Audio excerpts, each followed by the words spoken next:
ያ የኢቲቪ ጎንደሬው ጋዜጠኛ ነው ኢንተርቪው ያደረገው ኖ ደግሞ የኛ ቀበሌ ጎጠኛ ነው እንጂ ደግሞ የምን ኢቲቪ ትላለህ? አማራ ማስ ሚዲያ እኮ ነው ያቀረበው እኮ።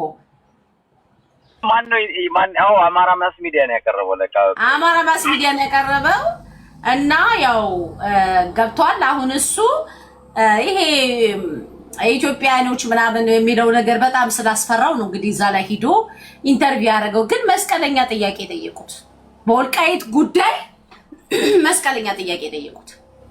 እኔ በጣም የገረመኝ እስኪ አሰሚን ምን አለ? ምንድነው መልሱ? እስኪ አሰሚን። አረ እዚው እንስማው። ምን አለ መሰለህ? የወልቃይት ሳሚ ቀኝ እንግዲህ ነጠላ ለብሳ አዳምጥ። የወልቃይት ጉዳይ ሴንሲቲቭ ነው።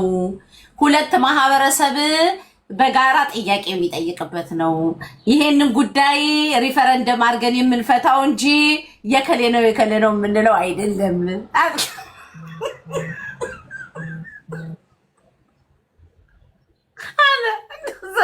እኔ እኮ ይኸውልህ እንደ ኢትዮጵያዊ ልንገርህ፣ እንደ ኢትዮጵያዊ ምናምን እንደዛ ቢል እኮ እንደው አማራዎቹ ቂጣቸውን ገልብጠው የሰጡት አማራዎቹ አብይ እያለ ወልቃይት የኛ ነው። ግን እኮ ታውቃለህ በጀቱ ለትግራይ እኮ ነው የሚሰጠው እስካሁን ድረስ። አይ እንደዚህ ጥሩ ነው። እውነት ለመናገር አብይ በግልጽ መውጣቱ አሪፍ ነው። የአጎብዳጅ የጎንደር ጎጠኛ አሁን ነቃይል ይሆናል። አንገቱን ቀና ያደርግ ይሆናል። ተመለሰልን ብሎ የገዛ ህዝቡን የሚያሳድደውና በገዛ ህዝቡ ላይ ቁማር የሚጫወተው ድኩማን እስካሁን ድረስ አብይ አህመድ በወልቃይት ዙሪያ ላይ ያለውን ነገር ተመልከትልኝ እና ቆይሳ አዳምጡት እስቲ። እናስመልሳለን። እንቅፋት የሆነብን የፌደራል መንግስት ነው እንጂ ለዚህ ህዝብ የሚታገሉ ወገኖችም ጭምር ለዚህ ህዝብ የወልቃይት ጥያቄ ረዘም ላለ ጊዜ ይገባኛል ጥያቄ በአማራ ክልል ሲነሳ ቆይቷል። ይህንን ጉዳይ የሁለቱም ክልል ህዝቦች ያሳተፈ ያወያየ በህገ መንግስቱ መሰረት በሪፍረንደም የተረጋገጠ ለዘላቂ ሰላም መነሾ የሚሆን ካልሆነ እድል አግኝቻለሁና አሁን ላፈላግ ብትል ሲቀየር ይበላሻል። ለምሳሌ ከዚህ ቀደም የፌደራል ክልል ስሪት ሲሰራ በህዝቦች ውይይት ቢሆን ያ ነገር የተፈጸመው ለረጅም ጊዜ ጥያቄ ሆኖ አይቀጥልም ነበር። ያን ስህተት የሚደግም ነገር ነው። አሁን ስለሚመች እናርገው የሚል ጥያቄ የሚነሳበት መንገድ ውይይት ይፈልጋል። ስፔሲፊካሊ የወልቃይትን ጉዳይ ብትወስድ በትግራይ በኩል ያለው ጥያቄ ፌደራል መንግስት ስርዓት ውስጥ በትግራይ ክልል ይተዳደር ነበር። በጦርነቱ ምክንያት ነው ያንን ቦታ ያጣ ነው። አሁን ደግሞ ለአማራ ህዝብ ህልውና የሚሉ ኃይሎች ሁሉ ይሰዱት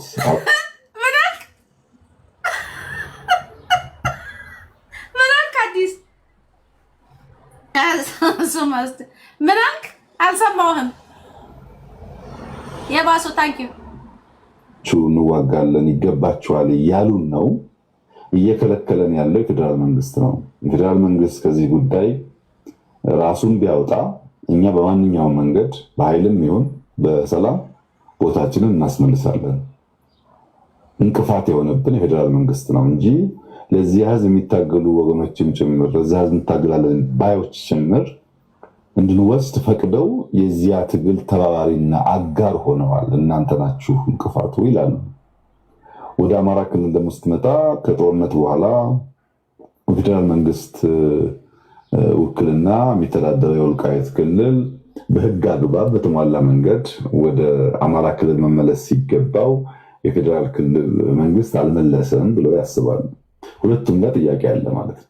ይህንን ጥያቄ የምንፈታው አንዱን ወገን በማስደሰት ለአንዱ ወገን ምላሽ በመስጠት አንዱን ከጥያቄው ጋር እንዲቆይ ብናደርገው ዘላቂ ሰላም አያመጣም። የጊዜ ጉዳይ እንጂ መልሶ ግጭት ይፈጥራል። መልሶ ግጭት የሚፈጥርን ነገር ለአጭር ጊዜ እፎይታ፣ ለአጭር ጊዜ ደስታ መመለስ ደግሞ የመደመር መንግስት ፕሪንሲፕል አይደለም። የኛ አንደኛው ፕሪንሲፕል ሚዛናዊነት ነው። ሁለተኛው ሙሉ እይታ ነው። በምንወስናቸው ውሳኔዎች ዘላቂ ሰላም፣ ዘላቂ ልማት፣ ዘላቂ አብሮነትን የማያረጋግጥ የአጭር ጊዜ ድል ከሆነ ታይም ቦምብ ነው። ነገርን ለጊዜው ያዳፍናል እንጂ ከናካቴው አያጠፋውም ብለን ስለምናስብ አንመርጠውም። መንገዱን ጊዜ ወስዶ ተወያይተን ተመካክረን ህግን ስርዓትን ተከትለን የህዝቦችን ተሳትፎ አረጋግጠን ብንወስን ግን ለዘላቂው ሰላም ሊያረጋግጥ ይችላል። አቤት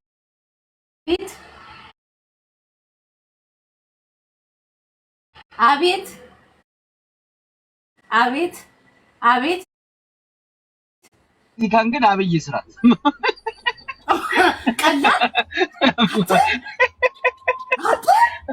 እመብራንን ትዝ ይልሻል? የጦርነቱ ጊዜ እኮ ሄደው የማን ሀገር ነው ያያሌው ብሩ ሀገር ወልቃይት እያለ ትዝ ይልሻል?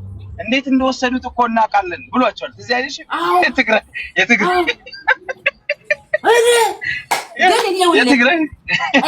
እኔ አሁን ኢንተርቪው ያደርጋል ብዬ አላሰብኩም። አብይ ኢንተርቪው ካረገም በወልቃይት ዙሪያ እኔ ምን ይመልሳል የሚለውን እኔ በቃ እስኪናገር ድረስ ቸኩዬ ሳዳምጠው የነበረው የወልቃይትን ጉዳይ ለመስማት ነው። አስበኸዋል? አብይ አደገኛ ነው።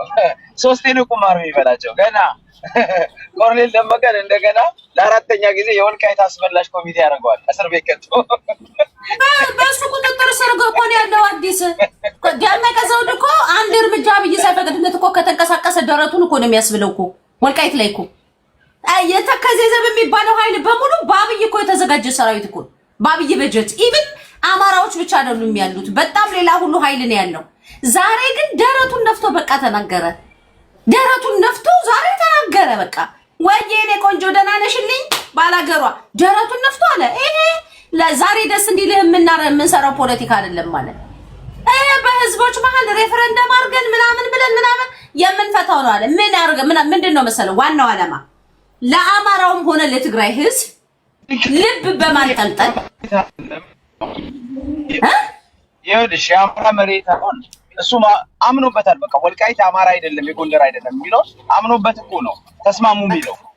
አዎ እንዴ ታዲያ እንዴ ቢያምንማ ከመጀመሪያም እኮ በጀቱን እኮ ይሰጥ ነበር እኮ አዲስ። መጀመሪያም እኮ ቢያምን እኮ ገና መጀመሪያ ላይ በጀቱን እኮ ለወልቃይት ይሰጥ ነበር እኮ ገና ከመጀመሪያ ማለት ነው። ግን ያንን ስላላመነበት ዩሪ እየመጣ እኔማ በዚህ እንድትሄድበት እፈልጋለሁ ዩሪ። ወይኔ ይቷላችሁ ቀጥሉ እንዴ ሰማኸው እንደ ዩሪ? አዎ ሰማሁት ሙሉ ሰማሁት።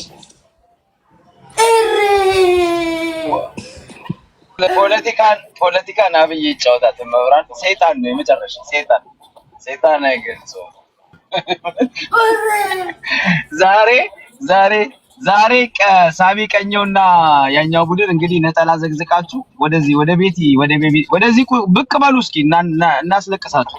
ኑ ወደዚህ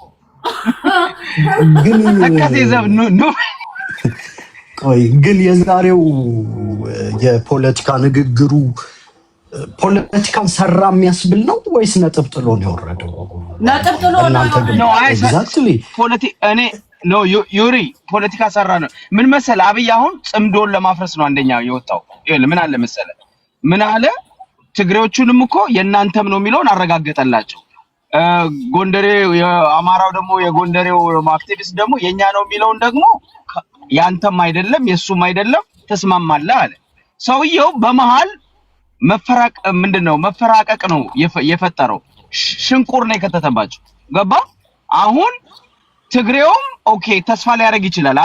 ከአብይ ጋር ልስማማ እችላለሁ ሊል ይችላል።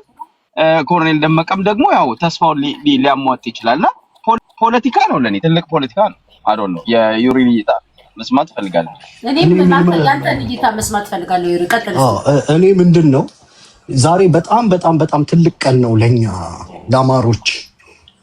አንድነታችን 70-80% የተሰራበት ቀን ነው ብዬ የማስበው። ምክንያቱም ከአብይ እንጥፍጣፊ ይወድቅልኛል ብሎ ተስፋ የሚያደርግ አካል ካለ 17 ቁጥር ሚስማሩን ዛሬ በማያሻማ ቋንቋ በግልጽ አማርኛ መጥቶበታልና ለኛ ኦፍኮርስ እሱ ሲመጣ እንደተለመደው አንደኛ በአማራ ሚዲያ መምጣቱን ለአማሮች የተለየ ፍቅር ያለው ነው ተብሎ እንዲተረጎምለት አማራ እንደ ድሮ ፖለቲካን የሚተነትንበት መንገድ ባንዲራ ስታውለበልቢ ወይም አንዳንድ ቃላቶች ሲጥል አብይ እኮ አማራን ይወዳል በሚል አጨናብሮን የሚሄድ ነው የመሰለው እና በአማራ ሚዲያ መምጣቱ በአማራ ሚዲያ መጥቶ ለአማራ ሕዝብ ያለውን ንቀትና ለኛ የፖለቲካ ማደናበሪያ ሲሆን ለሌሎች ደግሞ ትክክለኛ የፖለቲካ መልስ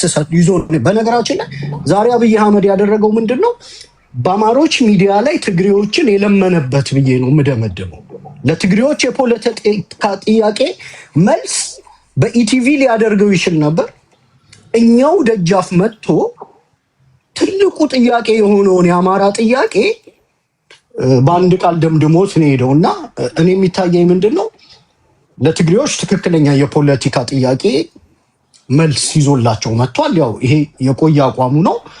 ለኛ ግን ለምሳሌ በጣም ክሪቲካል እምላቸውን አንድ የሴራ ቋንቋ ጨምሯል። አምሹር እሷንም ሰምታችኋታል። በወልቃይት ጉዳይ በቀጥታ ያለው ቃል በቃል ጽፌዋለሁ። በሪፈረንደም መረጋገጥ አለበት ነው ያለው። ስለዚህ ለሪፈረንደም የአማራ ፋኖ ከአብይ ጋር ሊቆም አይችልም። ምክንያቱም አብይ የሆነ አትራክቲቭ ፓኬጅ ይዞልሽ ሲመጣ ነው ከአብይ ጋር ልትቆም የምትችለው። ንስር ሚውት አድርገው ይቅርታ። ዛሬ ብዙዎች የአብይን ንግግር ያደምጣሉ። ምክንያቱም የአሊያንስ መረጣ ላይ ነው አብይ ብለው ነው የሚገምቱት። የትግራይ ኃይሎች ያደምጡታል፣ የአማራ ኃይሎች ያደምጡታል። በአማራ ኃይሎች ደግሞ ለሁለት ተሰንጥቋል ምናምን የሚል ነገር ግምት አለው። አንደኛው በተለይ ወልቃይት ላይ የተለየ ፍላጎት ያሳያል ብሎ ያስባል። ዛሬ ይሄኛውን አካል ሙሉ ለሙሉ በፖለቲካ የሚያሳጣ ንግግር ነው የተናገረው። ምንድን ነው ያለው? የወልቃይት ጉዳይ በሪፈረንደም የሚመለስ ከሆነ ከጦርነት በኋላም በሪፈረንደም ይመለሳል። አብይም ባይኖር በዚሁ ህገ መንግስት በሪፈረንደም ይመለሳል። ስለዚህ የአማራ ኃይሎች ከአብይ ጋር ለመሰለፍ ምንም አይነት አትራክቲቭ ፓኬጅ ይዞላቸው አልመጣም ማለት ነው።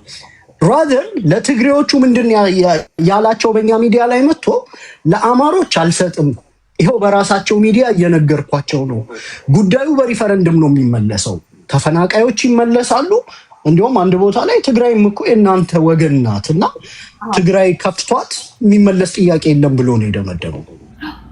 ይሄ አብይ የወልቃይትን ጉዳይ በፖለቲካዊ መፍትሄ ይመልሰዋል ብሎ ጥርጣሬ ለነበረው አካል ወይም ደግሞ በጦርነቱ መጀመሪያና እስካሁን ባለው የፖለቲካ ፕሮሰስ ውስጥ ምናልባት በፖለቲካ ወደ መመለስ የሚሄድ አቋም ይዟል፣ በውስጥ እንዲያደረገ ነው ለሚለው ግልጽ አድርጎ ነው የተናገረው። ወልቃይት በሪፈረንደም ነው የሚመለሰው።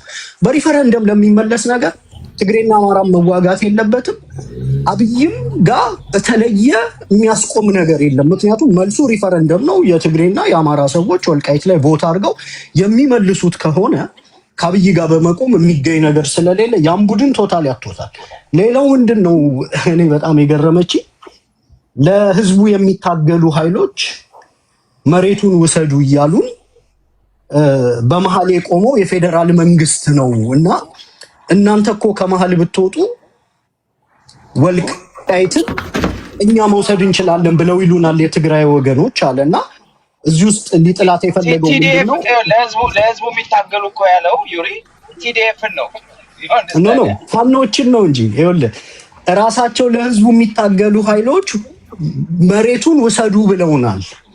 በመሬቱ ውስጥ ግን ጣልቃ ገብቶ የቆመው የፌዴራል መንግስት ነው። እናንተ ብትወጡ መሬቱን ይሰጡናል ብለዋል ፋኖቹ ነው ያለው እኮ አልበቃ ፋኖ አይደለ ቲዲኤፎች የፌዴራል መንግስት ደብረጽዮን እኮ ተናግሯል። አሰሚው ቤቲ ቪዲዮ ካለሽ አሁን የወልቃይት ሪፈረንደም ካለ በኋላ አሰሚው ደግመሽ እስኪ እንደ ድጋሚ ልስማው። ግን ይኸውልህ መሰለህ ከዚህ በፊት ትዝ ካለ የትግራይ ኃይሎች ምንድነው የሚሉት? በእነ ቴዲ ሪዮት እና አሉላም ሌሎቹ እነ ስታሊን የሚሉት ምንድነው? የፌዴራሉ ይውጣ እንጂ የግማሽ ቀን ውጊያ ነው እኮ ይሉዋል። ገብቷል። እኛ ገብተን እንወስድን መሬቱን መልሳለን ይሉ ነበር። ያለው ምን መሰለህ? ያንን የደገመው መሰለኝ። አይደለም የሚታገሉት ኃይሎች ውሰዱት ብለውናል። ፌዴራል መንግስቱ ነው መሀል ቆሞ ያስቸገረን ብለው ይላሉ የትግራይ ኃይሎች ነው ያለው። አስደምጪው። ከዚህ ከሪፈረንደም ካለ በኋላ ያደረጋትን ንግግር 1 ደቂቃ ምናምን ትሆናለች። አስደምጪው። የቆርጣው እንትን ላይ ያወራው እንትን አማራ ሚዲያ ላይ ሊሂድ ቆርጣው ፋና ሚዲያ ላይ የፖስቷትን ያሰማችሁ እዛ ላይ አለ እንዴ? ቆይ እስቲ እንደልክፈተው። አሚኮ ላይ አለልሽ። አሚኮ ላይ ነው እቺ የሁለት እኔ ባይዘው በደንብ ነው የሰማሁት። አማራ ክልል ሲነሳ ቆይቷል።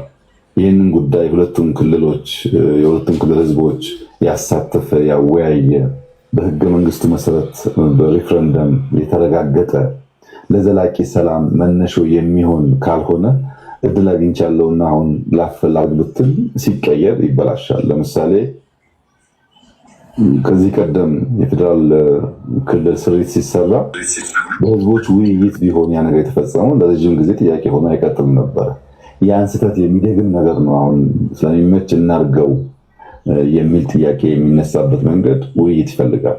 ስፔሲፊካሊ የወልቃይትን ጉዳይ ብትወስድ በትግራይ በኩል ያለው ጥያቄ ፌዴራል መንግስት ስርዓት ውስጥ በትግራይ ክልል ይተዳደር ነበር።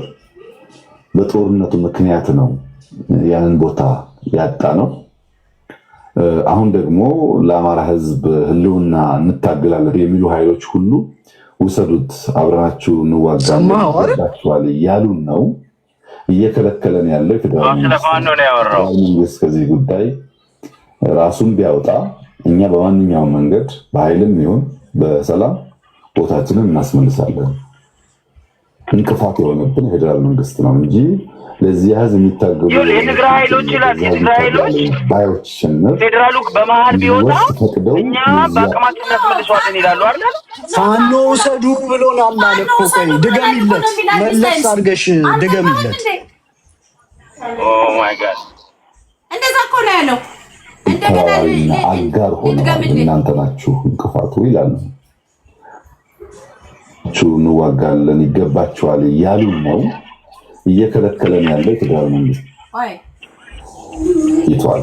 ይህንን ጉዳይ የሁለቱም ክልል ህዝቦች ያሳተፈ ያወያየ በህገ መንግስቱ መሰረት በሪፍረንደም የተረጋገጠ ከዚህ ቀደም የፌዴራል ያን ስህተት የሚደግም ነገር ነው። አሁን ስለሚመች እናርገው የሚል ጥያቄ የሚነሳበት መንገድ ውይይት ይፈልጋል።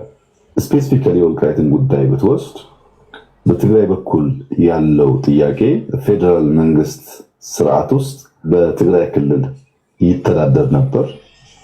በጦርነቱ ምክንያት ነው ያንን ቦታ ያጣ ነው። አሁን ደግሞ ለአማራ ህዝብ ህልውና እንታገላለን የሚሉ ኃይሎች ሁሉ ውሰዱት፣ አብረናችሁ እንዋጋለን ይገባችኋል ያሉን ነው። እየከለከለን ያለው የፌዴራል መንግስት ነው።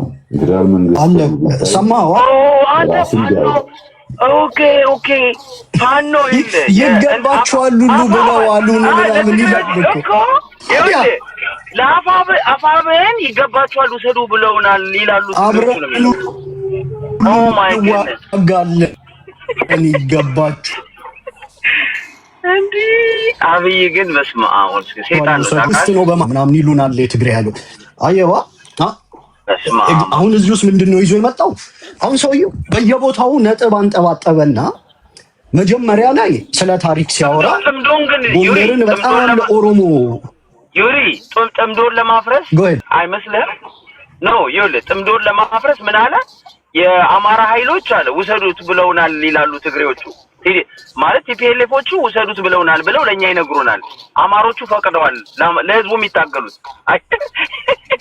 እና እሱ ደግሞ ገለልተኛ ሆኖ አይ በዚህ መንገድ አይደለም የሚወሰደው በሰላም ተደራድረ የሪፈረንደም ተደርጎ እሱ አደራዳሪ ሆኖ መጣየ። ግን አሁን ይሄ ለአማራ አንተ እንዳልከው እኔም የምስማማው ያ በተለይ ይሄ የወልቃይትን ኬዝ ብቻ ይዞ የአማራ ኬዝ አያገባኝም ያለው ዛሬ ለቅሶ ነው የሚቀመጠው፣ እርሙን ነው የሚያወጣው። ይሄ ጥሩ ነው ለአማራ ትግል። ቢኮዝ የነሳሚ ቡድን፣ የናያሌ ቡድን፣ የነመሳፍንት ቡድን፣ ፎጠኛው የጎንደር ቡድን ከዚህ በኋላ ተስፋዬ ለአብይ አህመድ ኮሎኔል ደመቀ ወልቃይትን ያስጠብቅልኛል ብላ ተስፋ እንደማታረግ እርግጠኛ ነኝ። ከዚህ በኋላ በግልጽ መጥቶ ሪፍረንደም ነው እያለ ነው። ይሄ ግልጽ ነው። ግን አብይ አጀንዳው ምንድነው? አማራና ትግሬ አንድ ላይ ሊቆምብኝ ነው የሚለውን ነገር ለማፍረስ ነው የመጣው በእኔ አረዳድ። ይሄን ነው ያየሁት። እስቲ ዩሪ አጠቃልና ትሄዳለህ። አዲስ ታይም ፊድባክ እኔ አንድ ላጠቃል። ምንድነው እኔ በዚህ ኢንተርቪው አንደኛ ኢንተርቪው ሪሄርስ ተደርጎ በብዙ ዝግጅት የተሰጠ ኢንተርቪው እንደመሆኑ እጅግ በጣም በኳሊቲው የወረደ ነው። አይ ሚን ቲክቶክ ላይ በጣም ከዚህ የተሻሉ በርካታ ትንተናዎችን እንሰማለን። which is በኢትዮጵያ ፖለቲካ ውስጥ የሚነገሩትን ነገሮች ሰውየው ይከታተላል። ግን እንደዛም ሆኖ ጥሩ ፐርፎርም ያደረገበት ዝግጅት ነው ብዬ አልወስደውም እኔ በግሌ ማለት ነው። ምክንያቱም ብዙ የተሻሉ ትንተናዎችን ስለምንሰማ በዋናነት የጀመረው ከታሪክ ሂደት ለማስተሳሰር ጀመረና ጎንደር ላይ ነው ያተኮረው። ጎንደር የኦሮሞ ደም የኔ ደም ነው ስትል ወደ ታሪክ ማንነቷ ተመለሰች። በእርግጥም ብዙ የኦሮሞ ደም ጎንደር ላይ ያለ ሲል ሂስቶሪካሊ ኦሮሞ ወሎም ላይ ተዋልዷል። ጎንደር ኦሮሞ ነው እያለ ነው። በሌላ እንትን ነው ማለት ይሄ ማህበረሰቡን ኦሮማይዝ ምናምን ለማድረግ ሳይሆን ኦሮሞ ወሎም ላይ ተዋልዷል፣ ጎጃምም ላይ ተዋልዷል፣ ሸዋም ላይ ተዋልዷል። ጎንደር ላይ የተለየ መዋለድ አልተዋለደም። ፖለቲካሊ ግን መቅረብ የፈለገው የጎንደሩን የፖለቲካ ኃይል የፋኖ ኃይል ገንጥሎ መውሰድ ስለሆነ አሁን በዚህ ኢንተርቪው አላማው በጣም ጎንደርን በቃ የተለየ የኦሮሞ ደም አላት ምናምን ብሎ ሰራና ከዛ በኋላ ወደ ታች ስትመጣ ደግሞ መልሶ ነጥብ ያንጠባጥባል። ለምሳሌ የሰኔ 15 ጉዳይ ሲነሳ እኔ ብዙን ነገር አልሄድበትም፣ ግን አንድ በጣም የገረመኝ እና አዲስ ጥያቄ ምልክት ያጫረብኝ ነጥብ ላጋራችሁ፣ እናንተ ታስፋፍቱታላችሁ። ኢንተርቪውን ስሰጥ አለ አንድ የሆነ ቦታ ላይ ሆኜ ነው የሰጠሁበትን ቦታ አስታውሰዋለሁ አለ። አልነገረንም፣ ያው ባህር ዳር አልሄድኩም እያለን ነው። እዚህ ኢንተርቪው እዚህ ንግግር ላይ ግን አንድ ሌላ አዲስ የሰጠ መረጃ ለቃለ መጠይቁ ፋናና ኢቢሲ እና አሚኮን ጠርተን አሚኮ ቀድሞ ሲደርስ ፋናና ኢቢሲ ቀሩ። መቅረት ብቻ አይደለም ብንጠብቃቸው ዘገዩ አለ። በኢትዮጵያ ውስጥ ጠቅላይ ሚኒስቴር ጠርቷቸው ሁለት የመንግስት ጣቢያዎች በተመሳሳይ ሰዓት ሁለቱም የጠቅላይ ሚኒስቴሩን ቃል ወግድ ብለው የሚቀሩበት አውድ እንደሌለ ሁላችንም እናውቃለን። መለስ ኢቲቪ ፕሮግራም አቋርጠህና ካለው ሙሉ ድርጅቱን ነቅሎ በሰከንድ ውስጥ 4 ኪሎ የመገኘት ግዴታ አለበት። እንዳጋጣሚ ሆኖ እነዚህ ሁለት የመንግስት ሚዲያዎች አብይን ንቀው እሱ ቁጭ ብሎ ጠብቋቸው አርፍደው፣ ሁለቱም ደግሞ እንዳጋጣሚ የመንግስት ሚዲያዎች የሆኑት ቀርተው አሚኮ ብቻ ተገኘ እና ከዛ ባህር ዳር ሄዶ ነው ተብዬ ታማው ማለት በእርግጠኝነት ባህር ዳር መሄዱን የሚያረጋግጥ ምክንያቱም ከመንግስቱ ኃይለማርያም ጀምሮ እስከነመለስ ኢቢሲ የሚሆኑ የነበሩ የመንግስት ሚዲያዎች እንዲያውም በተለየ ፕሪቪሌጅ በተለየ ፍጥነት በተጠሩበት ቦታ የሚገኙ ናቸውና ይሄ ሚዛንም አይደፋ ነው። አንድ እሷን ነው ያስኩት። ሁለተኛው ሌላው ዝም ብሎ ማምቦ ጃምቦ የፖለቲካ ጥያቄዎቻችን ተመልሷል ማለት እሱን ነገ እንሄድበታለን። ሌላኛው ግን የወልቃይት ጉዳይ ላይ አንደኛ ጥያቄው እንዴት እንደሚፈታ የቆየ አቋሙን ነግሮናል። ዛሬ በግልጽ ነው የነገረን። ጥያቄው በሪፈረንደም ነው የሚፈታው፣ አለቀ። በፖለቲካ ውሳኔ አይፈታም። በተለየ ሁኔታ አይታይም። ከህገ መንግስቱ በፊት ስለተወሰደ በተለየ ይሄ ኮንስቲቱሽናል ክራይሲስ ስላጋጠመ በህገ መንግስቱ ሊፈታ ስለማይችል ህገ መንግስቱ ደግሞ ወደ ሪፈረንደም ስለሚመራው በጉልበት የተወሰዱ በአንቀጽ 46 ያልተዋቀሩ መሬቶች እንዴት ይመለሳሉ የሚለውን ህገ መንግስቱ መልስ ስለማይሰጥ በህገ መንግስቱ አይፈታም የሚለውን የአማሮች ጥያቄ ከቁጥርም እንደማይከተውና ሪፈረንደም ነው የሚመለሰው ብሎ ነግሮናል። ስለዚህ በሪፈረንደም የሚመለስ ከሆነ እኔ በወልቃይት ጉዳይ ከዚህ በኋላ ጦርነት ውስጥ መግባት፣ ከአብይ ጋር መሰለፍ፣ ከአብይ ጋር የምትሰለፈው አንድ የፖለቲካ መፍትሄ አንተን ብቻ ሊያማልል የሚችል የፖለቲካ መፍትሄ ይዞልህ ቢመጣ ነው። ሪፈረንደሙማ ድሮም የማንፈልገው ነው እኮ። ምክንያቱም ትግራይ የነበሩትን ተፈናቃዮች ብለው እነሱ በዓለም አቀፍ ያስመዘገቡት ቁጥር አለ። እስከ 2 ሚሊዮን ይደርሳል። እነሱ ሴኔቱስ ምናምን ያስመዘገቡት ቁጥር የዚህን ቁጥር ግማሽ እንኳን ወልቃይት ላይ ቢያመጡ የሪፈረንደሙን ውጤት ይገለብጡታል። የታወቀ ነው። ምክንያቱም ብዙ የዲሞግራፊ ለውጥ ስለሰሩበት። ያም ሆኖ ትግራይ ሳትከፋ መፈታት አለበት ኤንድ በሪፈረንደም መፈታት አለበት የሚለው ይሄ በትግላችን ውስጥ ገዢ ሀሳብ ሆኖ ይቀጥላል። ከዚህ በኋላ በወልቃይት ጉዳይ የመንግስት አቋም ምን ሊሆን ይችላል የሚል ክርክር ከኋላ ኪስ እየወጡ የሚሰጡ ትንተናዎች በሙሉ ምንም ዋጋ እንደሌላቸው ነው ያየሁት። ሶስተኛው አሁን የነገርኳችሁ ይቺ የፋኖ ኃይሎች ለትግራይ ሰዎች ሄደው አካባቢውን ውሰዱት ብለውናል፣ እንዲያውም አብረናችሁ እንዋጋለን ብለውናል። የፌደራል መንግስቱ ቢወጣ የምትለው ሁለት ነገር ናት የያዘችው።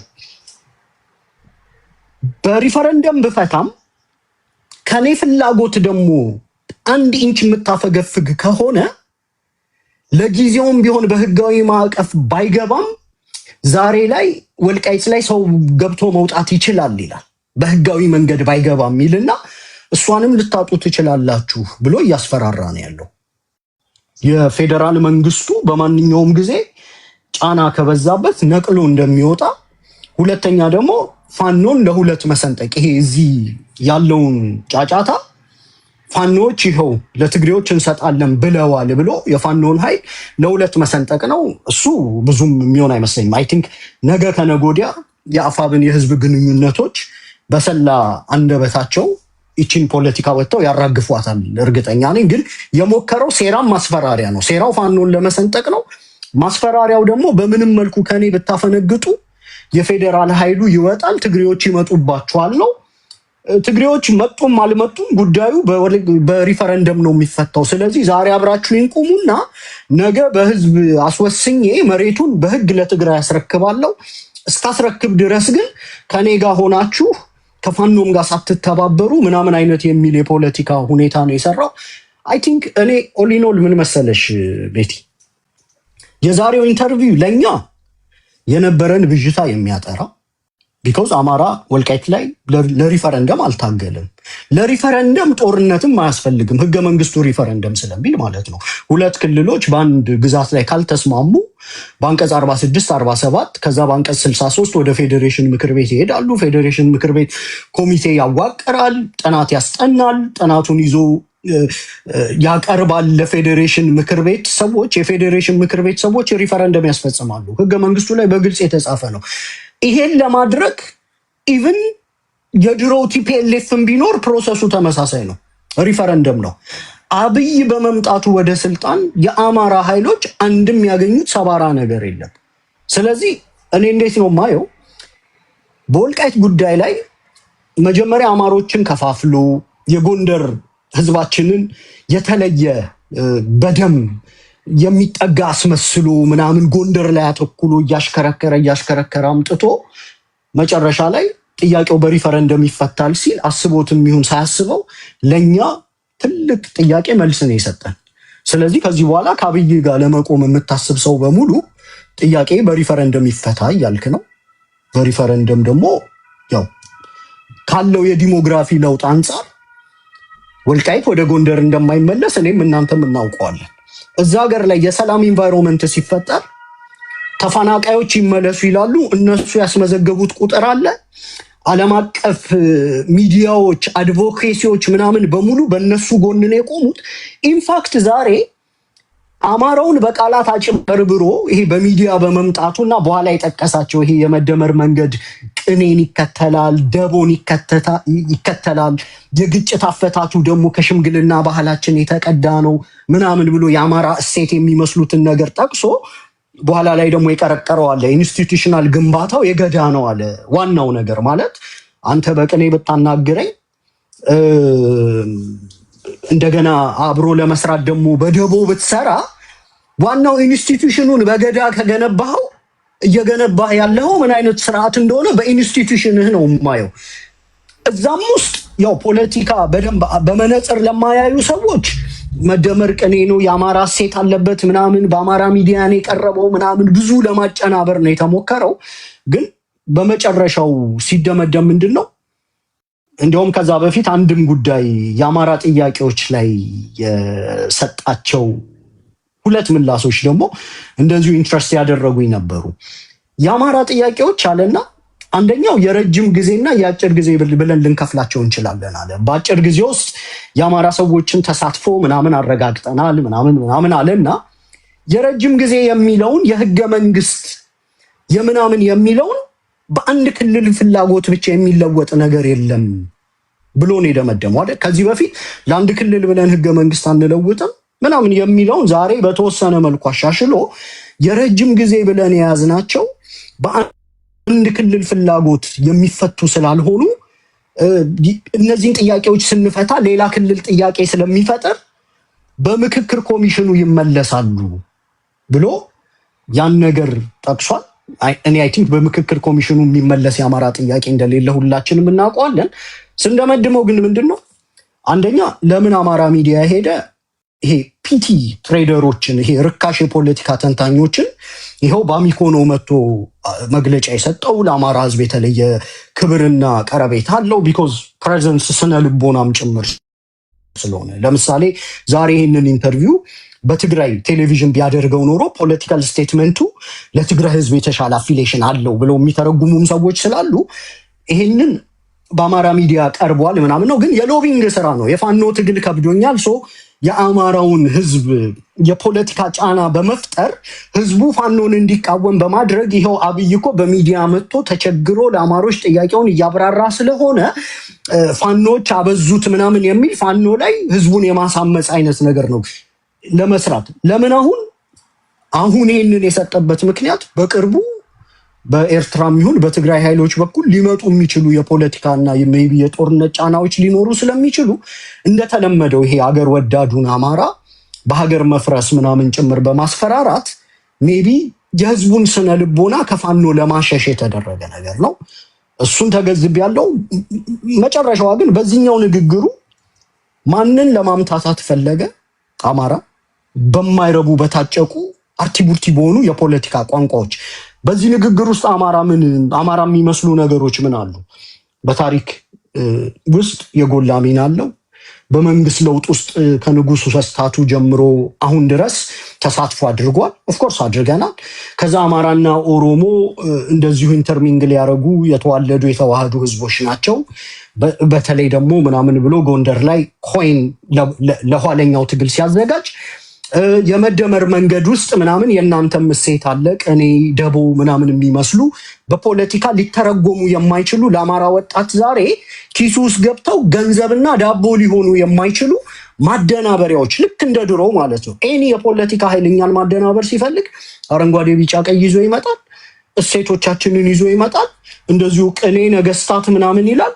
በፖለቲካ ግን ምን ተመለሰልን ብለን ኢምፔሪካሊ ስናየው ምንም የተመለሰልን ነገር የለም። ኦኬ ማደናገር የፈለገው እኛን ከሆነ በእኛ መድረክ ላይ ደግሞ ድጋሚ የፖለቲካ መልስ በመስጠት እነማንን ተለማመጠ? በአማሮች መድረክ ላይ ሄዶ የተለማመጠው የትግራይ የፖለቲካ ኃይሎችን ነው። ያላ ትልቁ ጥያቄያቸው የወልቃይት ጥያቄ ነው። ትልቁን ጥያቄያቸውን አሹርን ያደረጋቸው ለአማራ አልሰጠውም፣ የመስጠትን ፕላን የለኝም፣ አልሰጥምም፣ ለጊዜው ህጋዊ ያልሆነ መንግስት አለ ብሏል። ህጋዊ አይደለም ብሏል። ኢቭን ህጋዊም ባይሆን ብሏል በንግግሩና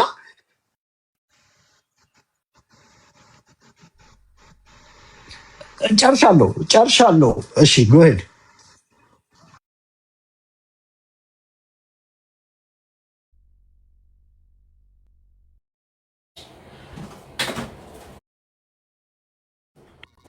ሪፈረንደም ነው። ሰው በሪፈረንደም ደግሞ የዌስት ትግራይ የሚባሉ ተፈናቃዮች ይመለሳሉ። then you have chance ነው እያላቸው ያለው። ስለዚህ ወደ ጦርነት አትግቡ፣ ይሄ አማራ ይዞት የሚቆየው መሬት አይደለም ነው። በዚህ የጎንደር ፖለቲካን የሚያራምዱ በአማራ ውስጥ እኛ ወልቃይትን ይዘናል፣ አብይን አንታገልም፣ ፋኖም አይጠቅመንም የሚሉት ሰዎች ዛሬ ምንድነው ኤክስኪውዝ ሊያደርጉ የሚችሉት? አሁን ይሄንን ከሰሙ በኋላ ምንድነው ትሪገር ያደርጋሉ ወይንስ ሪአክሽናቸው ምን ይሆናል? እንደው ሳሳሰጠረውና ለነበላይም ለሌሎች እንትን ነበላ ሳሳሪስቶ ምን ያደርጋል? ምንድነው ይዘው ይመጡት? አብይ አይ ፋኖን እንደሚመስለኝ ፋኖን ይሄው ፋኖ አብይም መሰከረልን ፋኖ እኮ ለውሰዱት ብሏል የሚለውን ይዘው ነው የሚመጡት ወይንስ ሽንፈታቸውን ውጣው አይ በቃ የወልቃይት ጉዳይ አብይ አይሰጠንም እኛ አማራን ሆነን ቁምጣ ታጥቀን ሱሪ ታጥቀን እንታገል ብለው ይመጣሉ? የትኛው ነው የሚመስል? ግልጽ ነው። መጀመሪያ መደምደሚያው አንተ ያልከው ነው። በቃ አሁን ዝም ብሎ በዕለት ተዕለት ቋንቋ እናስቀምጠው ካልን አብይ አህመድ ዛሬ ለትግራይ ኃይሎች በተለይ የጌታቸውን ክንፍ የሚያጠነክር የፖለቲካ መስመር ይዞ ነው የመጣው። ምን ማለት ነው? ወልቃይት ኢዝ ኢኳል ቱ ሪፈረንደም ነው። በቃ አለቀ። ሌላ ምንም መፈላሰፍ፣ ትንተና፣ ትግል፣ ገለመሌ ከኋላ ኪስ እያወጣ ምናምን መሰጠው ሐሳብ የለም። ወልቃይት ኢዝ ኢኳል ቱ ሪፈረንደም ደጋግሞ ነው የተናገረው። ኢንፋክት ትግራይ መከፋት የለባትም በሚሰጠው ነገር ውስጥ ማለት በፖለቲካ ውሳኔ ቢወሰን ትግራይ ስለሚከፋት የሚወሰነው በሪፈረንደም ነው ሲል ይሄ ለትግራይ ትልቅ የፖለቲካ መልስ ነው። በተለይ ደግሞ ለሁለት የተከፈሉ የትግራይ የፖለቲካ ኃይሎች አብይ ወልቃይትን በጊዜ እያዘገየ ለአማራ ሊሰጥ ይፈልጋል የሚል ጭቅጭቅ ለሚያነሱት ይኸው በራሳቸው መድረክ ላይ ሄዶ በግልጽ ቋንቋ በሪፈረንደም እንደሚመለስ መልሶላቸዋል። ስለዚህ ከዚህ በላይ ምን ተፈለጋላችሁ ብለው ወደ ፖለቲካው ዲስኮርስ የሚገቡበት ነውና አብይ አህመድ ዛሬ የነጌታቸውን ቡድን ድጋፍ ከትግራይ እንዲያገኙ የሚያጠነክር ይሄ የሪፈረንደሙ ጥያቄ ትግሬዎቹም ስለሚፈልጉት ደጋግሞም የሚጠይቁት እሱን ስለሆነ በእኛ በኩል ደግሞ ያልከው እሷን ብዬ ላቁም። በእኛ በኩል አንደኛ ሁለት ነገር ሊኖር ይችላል። የጥቅም ቡድን ኢንተረስት ግሩፕ ካለ አምሹር ከዚህ ትንተና ውስጥ ምንም ሊያወጣለት አይችልም። ወልቃይት ኢዝ ኢኳል ቱ ሪፈረንደም ነው። ስለዚህ ይሄ የጥቅም ቡድኑ ሪፈረንደሙ ይጠቅመኛል ብሎ ከአብይ ጋር ከተሰለፈ ወይ መብቱ ነው። ትልቁ ድል ግን ምንድነው? ለኛ በትንሽም ቢሆን ሳይገባቸው ድንገት በሆነ ነገር ድንግዝግዝ ውስጥ የነበሩ የጎንደር አማራ ፋኖዎችን በተለይ ይሄ የታችኛውን የፋኖ ስትራክቸር ወደ ቤታቸው ይመልስልናል። ምክንያቱም ወልቃይት ኢዝ ኢኳል ቱ ሪፈረንደም በነገራችን ላይ አይደለም የፋኖ ስትራክቸር። ዛሬ እኔ ኮሎኔል ደመቀን ብሆን ጫካ ገብቼ ነበር ማድረው። ፋኖውን እርሰው የጎንደር ፋኖ ሆነ ፖለቲካ ከአንድ ሰው ጎን የምትቆመው ለጥቅምህ ነው።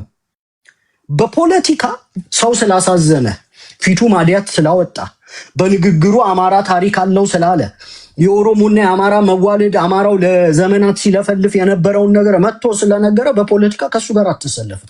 በፖለቲካ ዋትስ ኢን ኢት ፎር ሚ ነው አይደል? እኔ ምንድነው የምጠቀመው ነው። ዛሬ ቁጭ ብለው የአማራ ፋኖች ግምገማ ሲሰሩ ወልቃይት ኢዝ ኢኳል ቱ ሪፈረንደም ከሆነ ከአብይ ጋር ሊያሰልፍ የሚችል አንዲት የፀጉር ቅንጣቢ ያህል አይኖርም። አይደለም በፋኖ ደረጃ ዛሬ የተከዜ ዘብና ራሱ ኮሎኔል ደመቀ ጫካ ገብተው ነው የሚያድሩት። የጥቅም ቡድኑ በነበረበት ይቀጥላል። ዞሮ ዞሮ የፖለቲካ አረዳዱ ሻሎ ነው። ሙሉ ለሙሉ የፖለቲካ ጥያቄውን ሆሪዞንታሊ ወደ አማራ ክልል ይዞት ስለገባ ሪጂናል ፖለቲክስ እና እንዲህ አይነት ፖለቲካዎችን አርቆ አያይም። የዛሬው ግን አርቆ ለማያይ ሰው ራሱ በጣም ግልጽ አድርጎ ነው ሰውየው የተናገረው። ከዚህ በላይ ግልጽ ሊያደርገው አይችልም። ማጆሪቲውን ግን የአማራው ፋኖ ኃይል በዚህ ጉዳይ ላይ ወደ አንድነት ይሰበስባል ብዬ ነው ማምነው። ጨርሻለሁ። ቀጥሉ በቃ። ዮሪ አሁን ልዩነቱ ምንድነው? እኔ አሁን ልዩነቱ ምልካኩን እሱ የወልቃይት ጉዳይ በሪፈረንደም ነው የሚመለሰው ብሎ ያው በትግራይ ዙሪያ የተናገረውን ሰምተናል። ሞራ መዝኖ የተናገረው ለነሱ ነው። ፋኖ ለትግራይ ለሰጣለሁ አለ። አሁን ለአብይ እኮ በነገር ላይ በራሱም ይሁን በፋኖ ላይም ሆነ ሁላችንም ለትግራይ እንሰጣለን የሚል እሳቤ ነው ያለን አይነት ነገር ነው አይደል የተናገረው። በፋኖ ደረጃ ምንድነው ሊያደርግ የሞከረው? ያው ይሄ ሚዲያ ላይ ስንራኮት የሚያዩናል። የፋኖ ኃይሉ ደግሞ አንድ ሆኖም የመምጣት ይሄ ምናምኑ ያውቃል ነው። ፖለቲካል ኦፖነንትሽ ባንቺ ደካማ ጎን ነው የሚመጣውና እዛ ላይ ሊያስተላልፍ የፈለገው ምንድነው? የትግራይ ኃይሎች ራሳቸው አማሮቹ መሬቱን አይፈልጉትም ውሰዱት ብለውናል። ኖ ዩሪ እኔ የፌደራል ጦር ወልቃይትን ስለያዘ እንጂ የተከዜ ዘብ ወልቃይትን ከወያኔ አያስጥልም እያለች እኔ የወጣው ቀን እሱን ነው እኮ እያለ ቆይ ልንገርህ፣ ይሄንን ጉዳይ ይሄ በተከዜ ዘብ ዙሪያ ላይ ረጅም ጊዜ ነው ተናግሬያለሁ። የተከዜ ዘብ ጉዳይ እኔ ከራሳቸው እዛ ወልቃይት አማራ ተወላጆች የተረዳነው ነገር አንደኛ ኢቭን ሰራዊቱን አምጥቶ ስትራቴጂካሊ ያሰፈረው አብይ ነው። በተወሰነ ደረጃ የራሱ ሰራዊት ነው። ኢቭን አማራው ወልቃይቴው አማራ ተከዜ ዘብ ውስጥ ያለው ወልቃይቴው አማራ እያንዳንዱ እንቅስቃሴው አንደር ኮንትሮል የተደረገ ነው። በአብይ ሰራዊት ኤኒ ታይም አብይ ያንን ሰራዊት በማንኛውም መንገድ ራሱ ማን ነው ደመቀ ዘውዱ በሱ ነው የሚጠበቀው። እኔ ለዛት ወይ ከመጀመሪያ ጀምሮ ስንናገር የነበረው ተከዜ ዘብ በሉት ጀነራሉን በሉት ምነው ኮሎኔሉን በሉት በእጁ ነው ያሉት። ኤኒ ታይም የፈለገውን ያረጋቸዋል የሚለውን እኮ እኛ እናውቀዋለን። አብይ እሱን ነው እኮ ያረጋገጠው። አሁን እኮ እዚህ ምን መሰለሽ የሚለው አንዴ የሚዩት አድርጊው መቤቴ ለበላይ እንስጠው። እኔ 30 ሰከንድ ልበል። ይኸውልሽ ያረጋገጠው ነገር ምንድነው? እኔ በላይ አይደለሁም ወንድም። ኦኬ ወሬቨር አማራ አማራ አንተ ትገባለሽ ከኔ በኋላ ማለት ሐሳብ እንድትሰጥ ማለት ነው። እኛ ዶሚኔት አደረግ ነው ብዬ ነው። ምን መሰለ እኔ እያልኩ ያለሁት ቤቴ ይኸውልሽ የፌደራል ኃይሉ ከመሀል ይውጣ እንጂ አይደለም የሚለው ከመሀል ይውጣ እንጂ እኛ ገብተን እንይዘዋለን ይላሉ ቲዲኤፎች። ገብቷል። የዚህ ለአማራ ታገራለች እንደዛ አይደለም ያለው።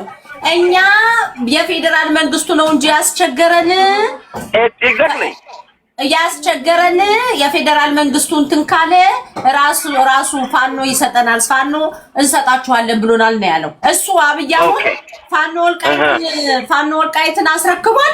እኔ ስላለሁ ነው ወልቃይት ያለ ልጅ። ስለዚህ እኔ ወልቃይትን እየጠበቅኩ ያለሁት እኔ ነኝ። የተከዜም ዘብ አይደለም ፋኖ ማለት አንድ ዙር ያልሰማውም ሰው ይስማው። አንድ ዙር ይሄ ጉዳይ ምን ትላለህ ዩሪ? እኔ በደንብ እንድትሄድበት ፈልጋለሁ። ትልቁም ፖይንት እሱና የሪፈረንደሙ ነው። እሺ ቀጥል አስደምጪው። እሺ ሰላም የወልቃይት ጥያቄ ረዘም ላለ ጊዜ ይገባኛል ጥያቄ በአማራ ክልል ሲነሳ ቆይቷል። ይህንን ጉዳይ የሁለቱም ክልል ህዝቦች ያሳተፈ ያወያየ በህገ መንግስቱ መሰረት በሪፈረንደም የተረጋገጠ ለዘላቂ ሰላም መነሾ የሚሆን ካልሆነ እድል አግኝቻለሁና አሁን ላፈላግ ብትል ሲቀየር ይበላሻል። ለምሳሌ ከዚህ ቀደም የፌደራል ክልል ስሪት ሲሰራ በህዝቦች ውይይት ቢሆን ያ ነገር የተፈጸመው ለረጅም ጊዜ ጥያቄ ሆኖ አይቀጥልም ነበር። ያን ስህተት የሚደግም ነገር ነው። አሁን ስለሚመች እናርገው የሚል ጥያቄ የሚነሳበት መንገድ ውይይት ይፈልጋል። ስፔሲፊካሊ የወልቃይትን ጉዳይ ብትወስድ በትግራይ በኩል ያለው ጥያቄ ፌደራል መንግስት ስርዓት ውስጥ በትግራይ ክልል ይተዳደር ነበር። በጦርነቱ ምክንያት ነው ያንን ቦታ ያጣ ነው። አሁን ደግሞ ለአማራ ህዝብ ህልውና እንታገላለን የሚሉ ኃይሎች ሁሉ ውሰዱት፣ አብረናችሁ እንዋጋለን፣ ይገባችኋል እያሉን ነው። እየከለከለን ያለው የፌደራል መንግስት ነው። የፌደራል መንግስት ከዚህ ጉዳይ ራሱን ቢያወጣ እኛ በማንኛውም መንገድ በኃይልም ይሁን በሰላም ቦታችንን እናስመልሳለን። እንቅፋት የሆነብን የፌደራል መንግስት ነው እንጂ ለዚህ ህዝብ የሚታገሉ ወገኖችም ጭምር ለዚህ ህዝብ እንታገላለን ባዮች ጭምር እንድንወስድ ፈቅደው የዚያ ትግል ተባባሪና አጋር ሆነዋል። እናንተ ናችሁ እንቅፋቱ ይላሉ። ወደ አማራ ክልል ደግሞ ስትመጣ ከጦርነት በኋላ የፌደራል መንግስት ውክልና የሚተዳደረው የወልቃይት ክልል በህግ አግባብ በተሟላ መንገድ ወደ አማራ ክልል መመለስ ሲገባው የፌደራል ክልል መንግስት አልመለሰም ብለው ያስባሉ። ሁለቱም ጋር ጥያቄ አለ ማለት ነው። ይህንን ጥያቄ የምንፈታው አንዱን ወገን በማስደሰት ለአንዱ ወገን ምላሽ በመስጠት አንዱን ከጥያቄው ጋር እንዲቆይ ብናደርገው ዘላቂ ሰላም አያመጣም። የጊዜ ጉዳይ እንጂ መልሶ ግጭት ይፈጥራል። መልሶ ግጭት የሚፈጥርን ነገር ለአጭር ጊዜ እፎይታ ለአጭር ጊዜ ደስታ መመለስ ደግሞ የመደመር መንግስት ፕሪንሲፕል አይደለም። የኛ አንደኛው ፕሪንሲፕል ሚዛናዊነት ነው። ሁለተኛው ሙሉ እይታ ነው።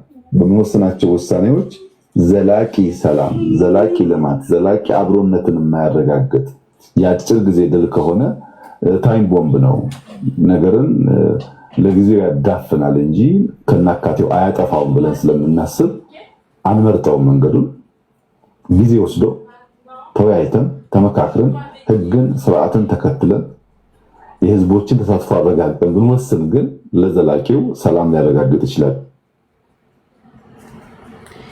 ይሄው ነው ሄድበት ዩሪ እንዲህ ነገር ነው የምደመድመው ማለት እዚህ ላይ ግልጽ ነገር ነው የተናገረው። ይኸውላችሁ ለራሳቸው ለአማራ ህዝብ የሚታገሉ ኃይሎች ወሰዱት እንዲያውም ይገባቸዋል ሁሉ የሚል ጥያቄ አረፍተ ማለት ሻሎ የሆነ ሴራ ነው የሰራውና ይገባቸዋል ብለዋል። ሶ የፌደራል መንግስቱ ቢወጣ ፋኖ ለኛ እንቅፋት አይሆንም።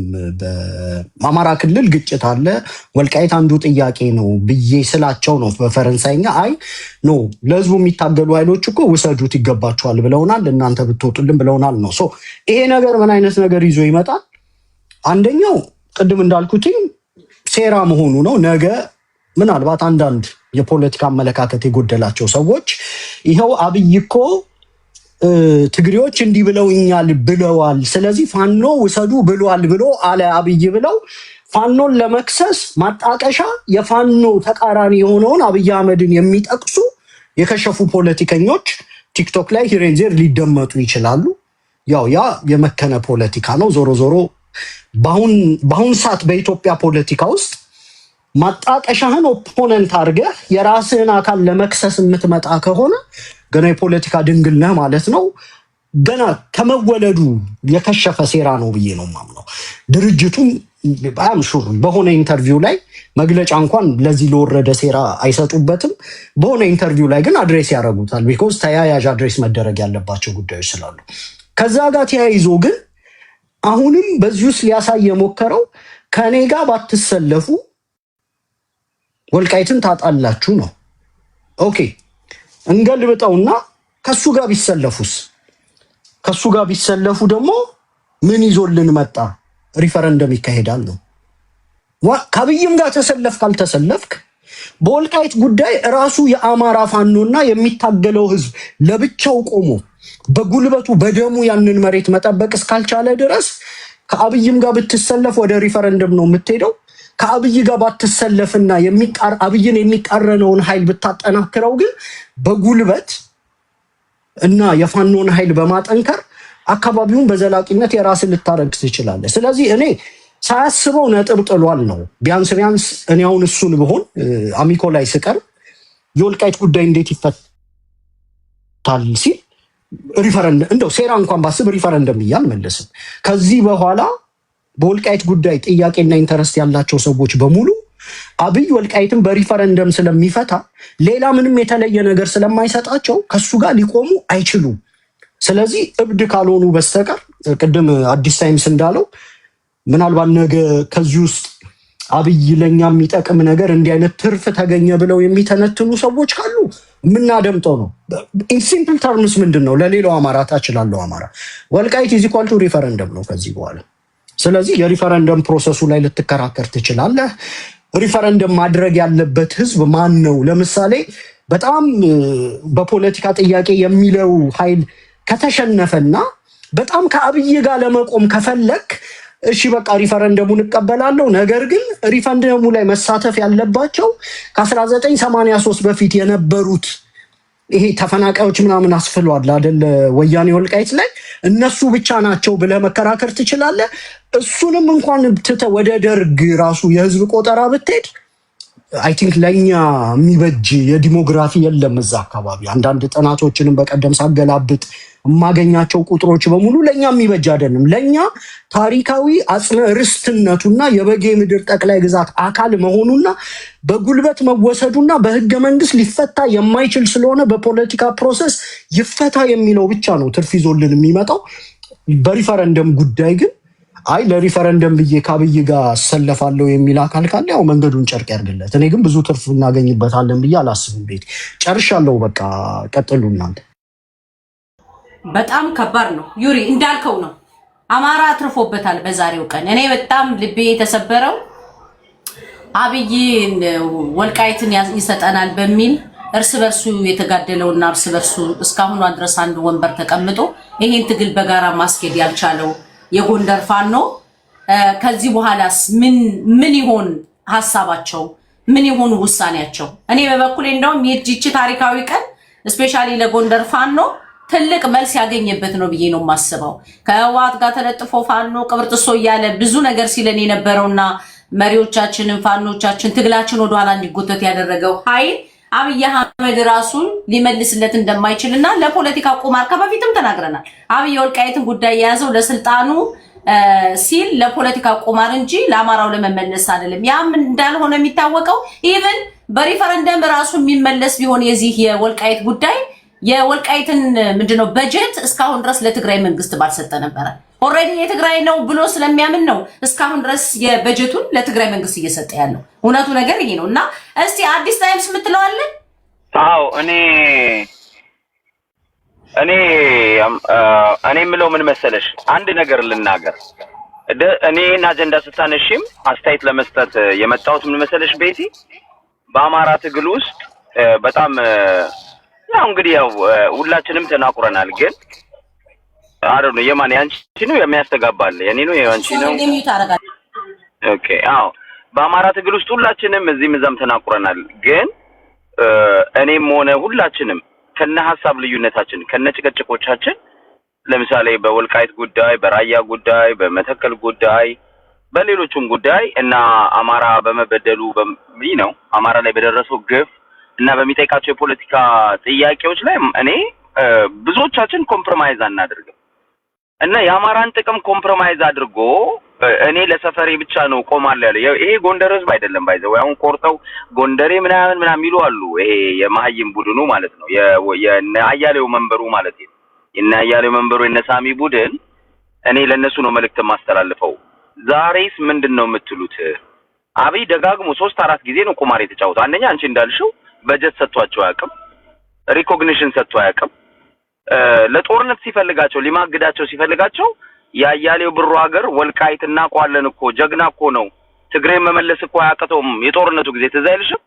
እንደዛ እኮ ነው ያለው። ትግሬን መምታት አያቅተውም፣ ድሮም ሲዋጋ ነው የኖረው፣ ድሮም ጀግና ነው እያለ ቀስቅሶ ማግዷቸዋል። መሬቱን ይዞ ደግሞ የሚፈልሽ ሰሊጡንም ጀነራሎች ናቸው ስሰማ። አሁን ብዙ ጀነራሎች ሪሶርስ ያወጣሉ ከዛ አካባቢ ሰሊጥም ይሸጣሉ። ጥቂት ነው የአማራ ኃይሎች ወይንም እነ ኮሎኔል ደመቀ የሚጠቀሙት እንጂ የፌደራል መንግስቱ ሙሉ ለሙሉ ኮንትሮል እንዳለው በወልቃይት በኩል እኔ አውቃለሁ። ገባሽ? አትሊስት ኢንፎርሜሽኑ አለኝ ማለት ነው። ስለዚህ አብይ የፌደራል መንግስት እስካለ ድረስ የፌደራል መንግስት ሆኖ እነ ሽመልስ አብዲሳ የፌደራል መንግስትን ይዘው እስካለ ድረስ አማራ ፍርፋሪ ይለቅማል እንጂ ወልቃይት ላይ ሆነ ባህር ዳር ላይ እንጀራውን እፍታውን መብላት አይችልም። በቃ ይሄንን ማወቅ አለበት እና ይሄ ፍርፋሪው እንጀራ መስሎት ለሀጩን ሲያዝረከርክ የነበረው የናያሌው መንበሩ ቡድን አማራን ሲከፋፍል የነበረው ቡድን ይሄው ዛሬ መልስ አግኝተሃል፣ ፍርፋሪም አታገኝም ብሎሃል አብይ አህመድ። ካሁን በኋላ ሱሪን ትታጠቃለህ ወይንስ ጎንደሬ ጎጃሜ እያልክ ስታላዘን እናያለን? ወይ አማራ ሆነ ትቆማለህ ወይንስ አሁንም የአብይ አህመድ ሚስት ወልቃይትን ታስመልስልናለች ብለህ ተስፋ ታደርጋለህ? ወይንስ ቆርጠህ ይሄ አብይ አህመድ ሪፈረንደም ብሏል።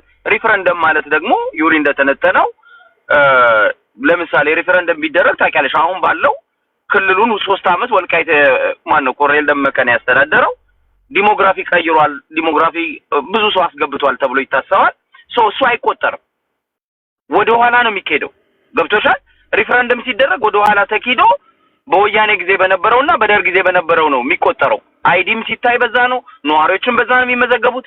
ከዛ በኋላ የሚመጣው ነገር ወያኔ ለረጅም ጊዜ እዛ ደግሞ ኤክስ ወያኔ ታጋዮችንም ሁሉ በአንድ ጊዜ 50,000 ራሳቸውን አረጋዊ በርሄ እንዳሉት አንድ ጊዜ ማን ነው ጻድቃን ተናግሯል። 100,000 ነው 50,000 ሰራዊት አስፈራ ያለው ወልቃይት ላይ ብለዋል። ህዝቡ መጥቶ በብዛት ሰፍሯል። ያ ኦቨር ፓፕሌት አድርጎታል የጎንደርን አማራ የወልቃይትን አማራ ማለት ነው። በዛ ከተካሄደ ሪፈረንደሙ ወደ ትግራይ ይሄዳል ማለት ነው። አብይ እያለ ያለው እኔ ከዚህ በኋላ ለአማራም አይደለም ለትግሬም አይደለም በሪፈረንደም ነው የሚሆነው እያለ ነው። ሪፈረንደም ማለት ግን ለአማራው ለወልቃይቱ ለጎንደሬው ምንድነው ለትግሬ ይሰጣል እያለ ነው። በኔ ቢኮዝ ሪፈረንደም ከተባለ ቤቲ ማወቅ ያለብን ሪፈረንደም እሶ ልባድ ነምበር የበላይ ቁጥር ያለው ነው የሚያሸንፈው በሪፈረንደም አይደለም ዩሪ የበላይ ቁጥር ያለው ያሸንፋል። ሌላ ነገር ጨዋታ የለው። የበላይ ቁጥር ያለው ደግሞ አዲስ ታይምስ ኢንተርናሽናል አርቲክሎች እኮ ባለፈው ሳሳይ ነበር። ተፈናቃይ ብለው ከወልቃይት አሜሪካ ሴኔት ያስገቡት ቁጥር 1.ምናምን ሚሊዮን ህዝብ ነው።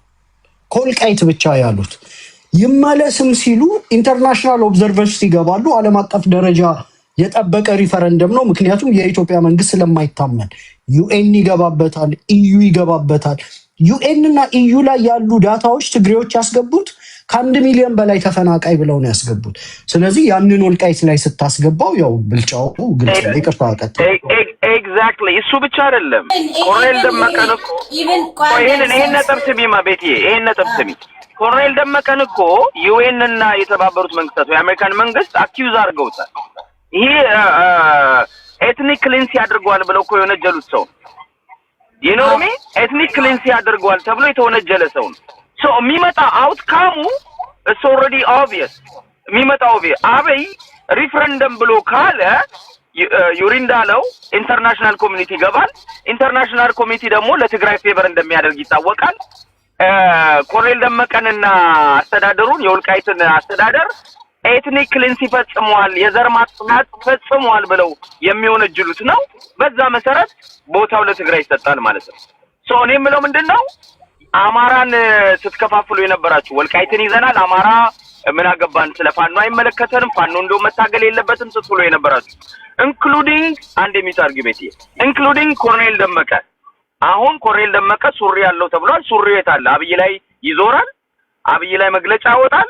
ሪፈረንደም የሚባል ነገር የለም ብሎ አቋም ይዞ ይወጣል። አያሌው መንበሩ ሳሚ ሱሪ ይታጠቃሉ። ጎንደሬ ጎጃሜ ምሳውን በላ ብለው ከማልቀስ ውጪ፣ ጎጃሜ ሀብታም ሆነ ብለው ከማልቀስ ውጪ አማራ ብለው ወልቃይት ብለው አብይን መታገል ይጀምራሉ። ይሄ ጥያቄ ለነሱ ነው። አመሰግናለሁ።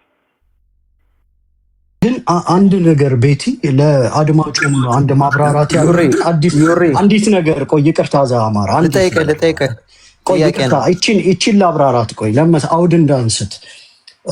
አሁን ይሄን አብይ እንዲህ ስላለ የሚደሰት አማራ የለም። በነገራችን ላይ ወልቃይት በሪፈረንደም እንዳይመለስ አማራው እድሜ ዘመኑን የታገለበት ነው። አዲስ ታይምስ በእርግጠኝነት ይሄ እንዲሆን አይፈልግም። ቤቴን እንዲሆን አትፈልግም። እኔ ይሄ ሪፈረንደም የሚባል ኮተት ወልቃይት ላይ መግባት የለበትም። ግልጽ ነው አይደል? በፖለቲካ መፍትሄ ነው የሚያስፈልገው። በጉልበት እንላለን። ወልቃይት በአዋጅ የወገራ አካል የነበረ ነው። ወገራ የበጌ ምድር ነው። ክልሎች ሲዋቀሩ በወረዳ ነው የተዋቀሩት። እንደ ወረዳ የወገራ አካል ሆኖ በጎንደር ነው መካለል ያለበት ነው አይደል አርጊውመንታችን። አሁን ይህንን ስናነሳ ዛሬ ፕሮፌሽናል የሆነ አብይ አህመድ የሰጣቸውን ሀሳቦች ነው እንጂ እየተነተንን ያለ ነው። ታዲያ አብይ ካለው ውጪ ልንዋሽ እኮ አንችልም አይደል? ሰዎችን ለማስደሰት ሰውየው እስካሁን አሻሚ ነገር ነበር አይደል ይናገር የነበረው። ሀሳቡንም ለውጧል ተብሎ ይገመት ነበረ በነበረው የፖለቲካል ዲስኮርስ ውስጥ። ዛሬ በግልጽ መጥቶ ወልቃይት ላይ በሪፈረንደም ነው ካለ ኤኒ የፖለቲካ አካል ከሪፈረንደም ምን አገኛለሁ ብሎ የሚጠቅመው ከሆነ ከአብይ ጋር መቆም ይችላል። ሰውየው ያላለውን በፖለቲካ ይመልስልኛል ብሎ አለ ብለን ደግሞ ልንዋሽ አንችልም። እና የውይይቱ አውድ እኛ በራሳችን የፈጠር ነው ወይም በደስታ የሚደረግ ውይይት እንዳልሆነ አማራው መረዳት አለበት። ይሄን ውይይት የምናደርገው የአማራ ፋኖ ኃይሎች እኔ ግን ደስ ብሎኛል። ዩሪ ደስ ያለኝ ነው ለመሰለህ ሪፈረንደም ስለተደረገ አይደለም። የኔን ሀሳብ ነው አዳምጠኝ። የኔን ሀሳብ ነው። እኔ ሪፈረንደም ስለተደረገ አይደለም። ሪፈረንደም ስለሚደረግ ሪፈረንደም ለአማራ ህዝብ ኪሳራ ነው። ይሄ አማራን ወልቃይትን ብቻ አስመልሼ ስለ አማራ አይመለከተኝም ያለው የኮሎኔል ደመቀ ወገንና እዛ አካባቢ ያለው የተከሴ ዘብን በለው የጎንደር ጎጠኛው ነሳሚን በላቸው ሳይወድ በግዱ አብይን መዋጋት ይጀምራል። ስለዚህ በዛ ደስተኛ ነኝ።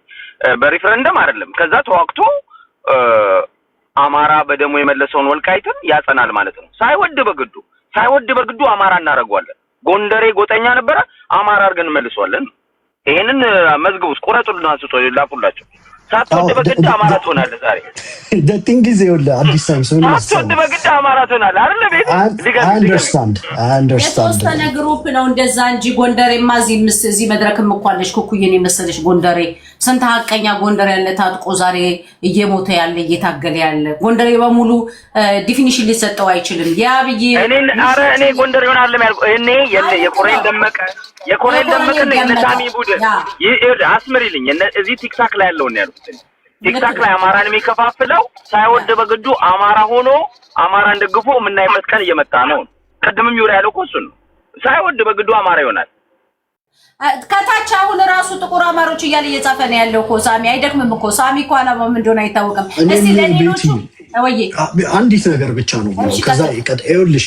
እኔም ይሄን ሐሳብ ያነሳሁት ምንድነው የአብይ ፖለቲካ በፖለቲካ አውድ ነው መተንተን ያለበት። ማለት ከአዲስ ታይምስ ጋር ስለተበሻሸክ እዚህ ቲክቶክ ላይ ይላል በሽሽቅ ትርክት ቀርጸ ብትመጣ ምናምን መጨረሻ ላይ ፖለቲካው ኢምፔሪካሊ ኪሱ ውስጥ የሚገባ ትርፍ ይዞ ካልመጣለት ራስን እንደ ጸጉራም ድመት እያሻሸ ብትተኛ መጨረሻ ላይ ትበላለህ። ምንድነው መሆን ያለበት? በዚህ ጉዳይ ላይ ያገባኛል የሚሉ ኃይሎች በሙሉ የዛሬውን የአብይን የፖለቲካ ትንተና ቁጭ ብለው በጥሞና ማድመጥ አለባቸው። በተለይ የፋኖ ኃይል ነው ይሄ ቲክቶክ ያለው ምናምን ተው፣ ከቲክቶክ ያልፍ የፋኖ ኃይል ኦኬ። ከዛሬው ንግግር እኔ ምን አገኛለሁ? እስከዛሬ አማራ መስዋዕትነት የከፈለው ለሪፈረንደም ነው ወይ? እውን የሪፈረንደም ጥያቄ አማራ ለዘመናት መስዋዕትነት የከፈለበትን የወልቃይት ጉዳይ ያስመልሳሉ ወይ ብሎ ግምገማ መስራት አለበት። ይሄን ግምገማ ከሰራ በኋላ ምናልባት በወልቃይት ጉዳይ ሊከፋፈል ያሰበ የፋኖ ኃይል ካለ አሁን ትክክለኛ በሆነ ጄኒውን በሆነ የፖለቲካ ዲስኮርስ ቁጭ ብሎ ለአንድነት መልፊያው ጊዜ አሁን ነው።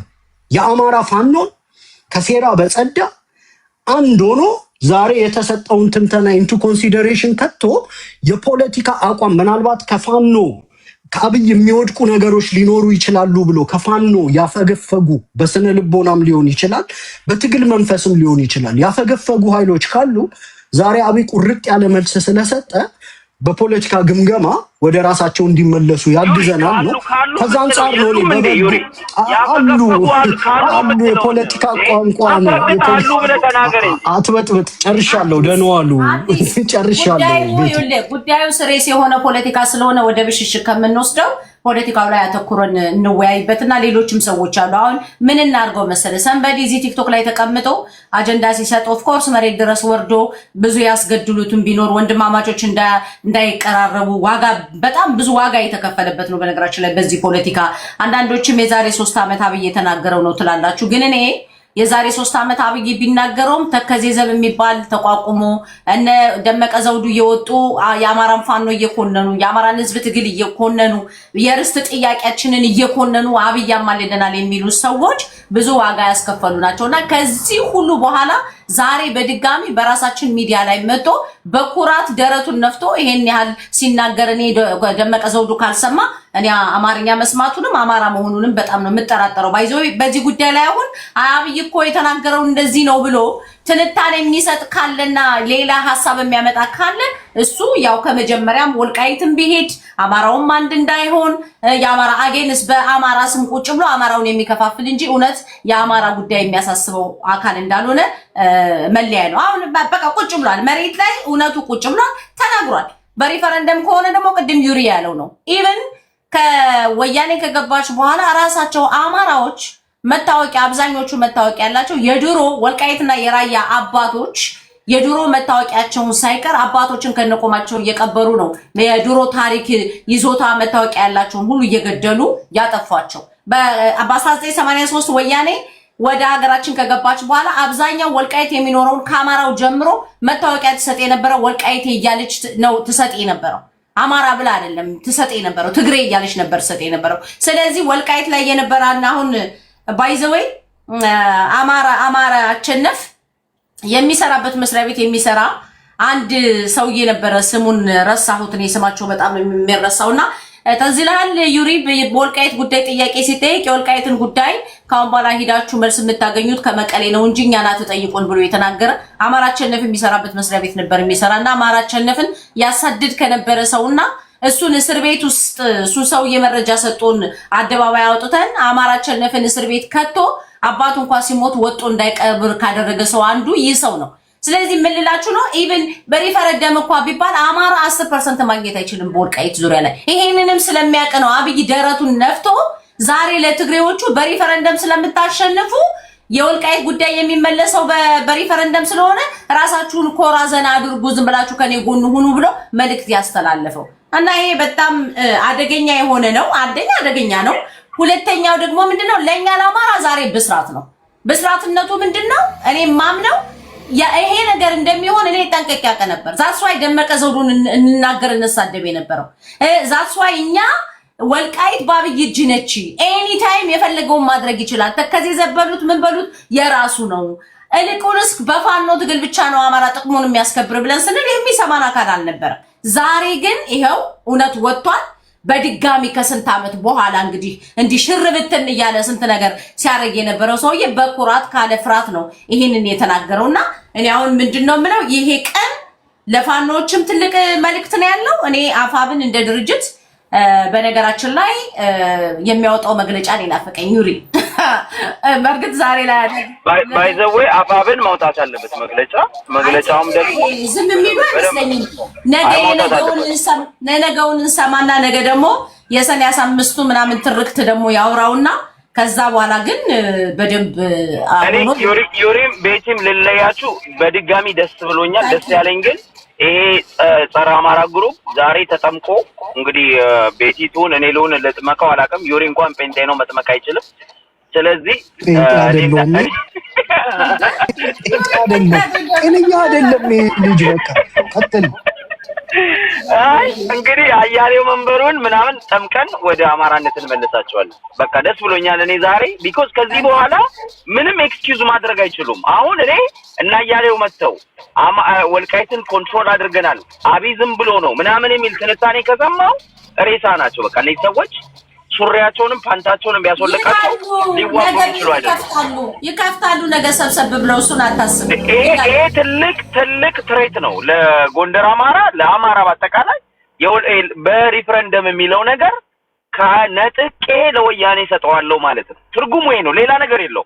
ይሄንን ሰምተው እንቅልፍ ካደሩን ሳሚቀኝ ወሬ ካወሩ አሁንም ዝናሽ ምናምን የሚል ፖለቲካ ከሰሩ አማች ከተጫወቱ አይመለከተንም የሌላው አማራ ጉዳይ ካሉ ግን ሪፈረንደም ያዋጣናል ቢሉስ እሱ ላይ ሀሳብ ስጥ። ሁለተኛው አብይ እኮ ልክ ነው ሪፈረንደም ያዋጣናል ምናምን ነው አይ ቲንክ ካሉ እንዴት አድርጎ ነው ሪፈረንደም እንዴት እንደሚደረግ አንተ ታውቃለህ? ኢንተርናሽናሊ ሪፈረንደም የሚደረገው ነባር የነበሩ ዜጎ ማን ነው እዛ ነዋሪዎች ተሰብስበው እነሱ ናቸው ካርድ የነበራቸው ዜግነት ይቀይሩ ማለት ነው ዩሪ በሪፈረንደም ከዛ በኋላ ዜግነት ይቀይሩ ማለት ነው። ይኸውልሽ ኖ ቤቲ የዛሬ 3 ዓመት የሄዱ ወልቃይት የተቀመጡ ሰዎች የዛሬ 3 ዓመት የዛሬ 4 ዓመት የሄዱ ሰዎች ሪፈረንደም ውስጥ አይሳተፉ። የሚሳተፈው ነባሩ ነው። ነባሩ ደግሞ የትግሬ ቁጥር ይበልጣል። ያ ማለት ወደ ትግሬ ሄደ ማለት ነው ወልቃይት። ሌላ ትርጉም የለው። ወይ ኮሎኔል ደመቀ ያስገባው ምናምን ሪፈረንደም ውስጥ መሳተፍ አይችልም። ዩሪ እንዳለው ኢንተርናሽናል ነው። ኦኬ አይ ለሄድ ስለሆነ ነው። አመሰግናለሁ። ሳሚ ቃኘ ሱሪን ለመታጠቅ ተዘጋጅ። አያሌው መንበሩ ነጠላን ዘግዝቅ፣ ሱሪን ታጠቅ። አመሰግናለሁ። ባይ ሰላሙ። ቅድስት ግርማ ዛሬ ነው ወይ የሰማችሁት ይሄን ጉዳይ ስትይ ሰማሁሽ ከአያ አነበብኩ ከታችና ዛሬማ አይደለም የሰማነው ግን አሁን ተከዜ ዘብ ወልቃይትን የሚጠብቅ ምናምን ወልቃይት እንዳትደፈር ምናምን ብሎ ስንት ኢንቨስት ካደረገ በኋላ የወልቃይት ጉዳይ በሪፈረንደም ነው የሚመለሰው ብሎ ማለት ምን አመጣው? አብይ እኮ የእንትን ማድረግ አያስፈልገውም ነበር። ተከዜ ዘብን ማቋቋም አያስፈልገውም ነበር። የእውነት በሪፈረንደም ከሆነ መልስ ሊመልስ ያሰበው ከመጀመሪያው ዛትስ ዋይ እኛ እኮ አሁን ላይ ጥያቄ ውስጥ የገባ ነው ከዚህ ጊዜ ሁሉ በኋላ ተመሳሳይ ሐሳብ እንዳለው ስለማናቀ ነው። እሺ ሌሎቻችሁ አጠራ አድርጋችሁ ለዩሪም ጥያቄ ካላችሁ መልሱ። ኩኩዬ ነው ማስቀድማት አሁን መጀመሪያ ሴት ስለሆነች ከዛ በኋላ ሌሎቻችሁ አጠራ አድርጋችሁ ጠይቁትና ዩሪ የተወሰነ ሂዶበት እኛም ጉዳዩን አይ ቲንክ ዩሪ በደንብ ይዞት የነገውንም ሰምቶ ቤት ይከፍታል ብዬ ተስፋ አደርጋለሁ። ኩኩ ቤቲ አለውኝ እኔ ማር እንዴት ነሽ? አለኝ ነው እንዴት ነሽ? አለን ሁላችሁም እንዴት ናችሁ? ዩሪ ወንድሜ ሁላችሁም ሰላም ናችሁ ወይ? በቃ ዛሬ አክቹሊ ብዙ ማውራት አልችልም፣ ቢያልፉኝ ደስ ይለኛል። ጀስት ግን በጣም ደስተኛ ነኝ ባለው ነገር። ይሄን ቀን እንጠብቅ ነበርና አሁን እዚህ ሚዲያ ላይ ገባሽ ጎንደር አማራ ነው ወክለን መተናል ያሉት ያልተማሩ ስብስቦች እየተገለጹና ህዝቡ እየተረዳ ይመጣል ብያል እላለሁ እና በጣም በጣም ደስተኛ ነኝ። ይሄ ነገር ግልጽ ስለወጣ ገባሽ። እስከዛሬ እያታለሉ ነበረ ህዝቡን ሲጫወቱበት የነበረው። መሬት ላይ ብዙ ነገሮች አሉ ገባሽ። ሁላችንም በጣም ብዙ ፋሚሊን ያጣ ነውና የቀልድ አይደለም። እና እንደዚህ ወጥተሽ ስትናገሪ ደግሞ ከሌላ አካባቢ ስም ይሰጥሻል እና የመናገርም ብዙ ምንትኑ ስለሌለኝ ነው። ኤኒዌይ ቤትዬ በጣም ደስ ብሎኛል። ከዩሪ ቀጥሎ ማውራት በጣም ከባድ ነው። ዩሪያችን ሞር መግለጫ ቢሰጥበት ቤቱን ከፍቶ ያልተማረውን የጎንደር አማራ እዚህ ሚዲያ ላይ የሚያጭበረበሩትን ነው እንትን እያለ ቢያስተምርልኝ ደስ ይለኛል። ዩሪዬ በጣም ነው የማመሰግነው። በጣም በጣም በጣም አንተን አማራ ስለሆንክ ፕራውድሊ ነው በቃ በጣም ደስታዬን የምገልጸው። ቤትዬም እንደዛው ይለፈኝን ያውን ውጭ ስላለውኝ ሌሎቹ ያወሩ እሰማለሁ። እሺ አመሰግናለሁ። ስለመጣሽም እናመሰግናለን። ዛማር አለህ? አዋለው ዩሪ እኔ የምጠይቅህ ደመቀ ዘውዱ ይሄንን አያውቅም ብለህ ታስባለህ?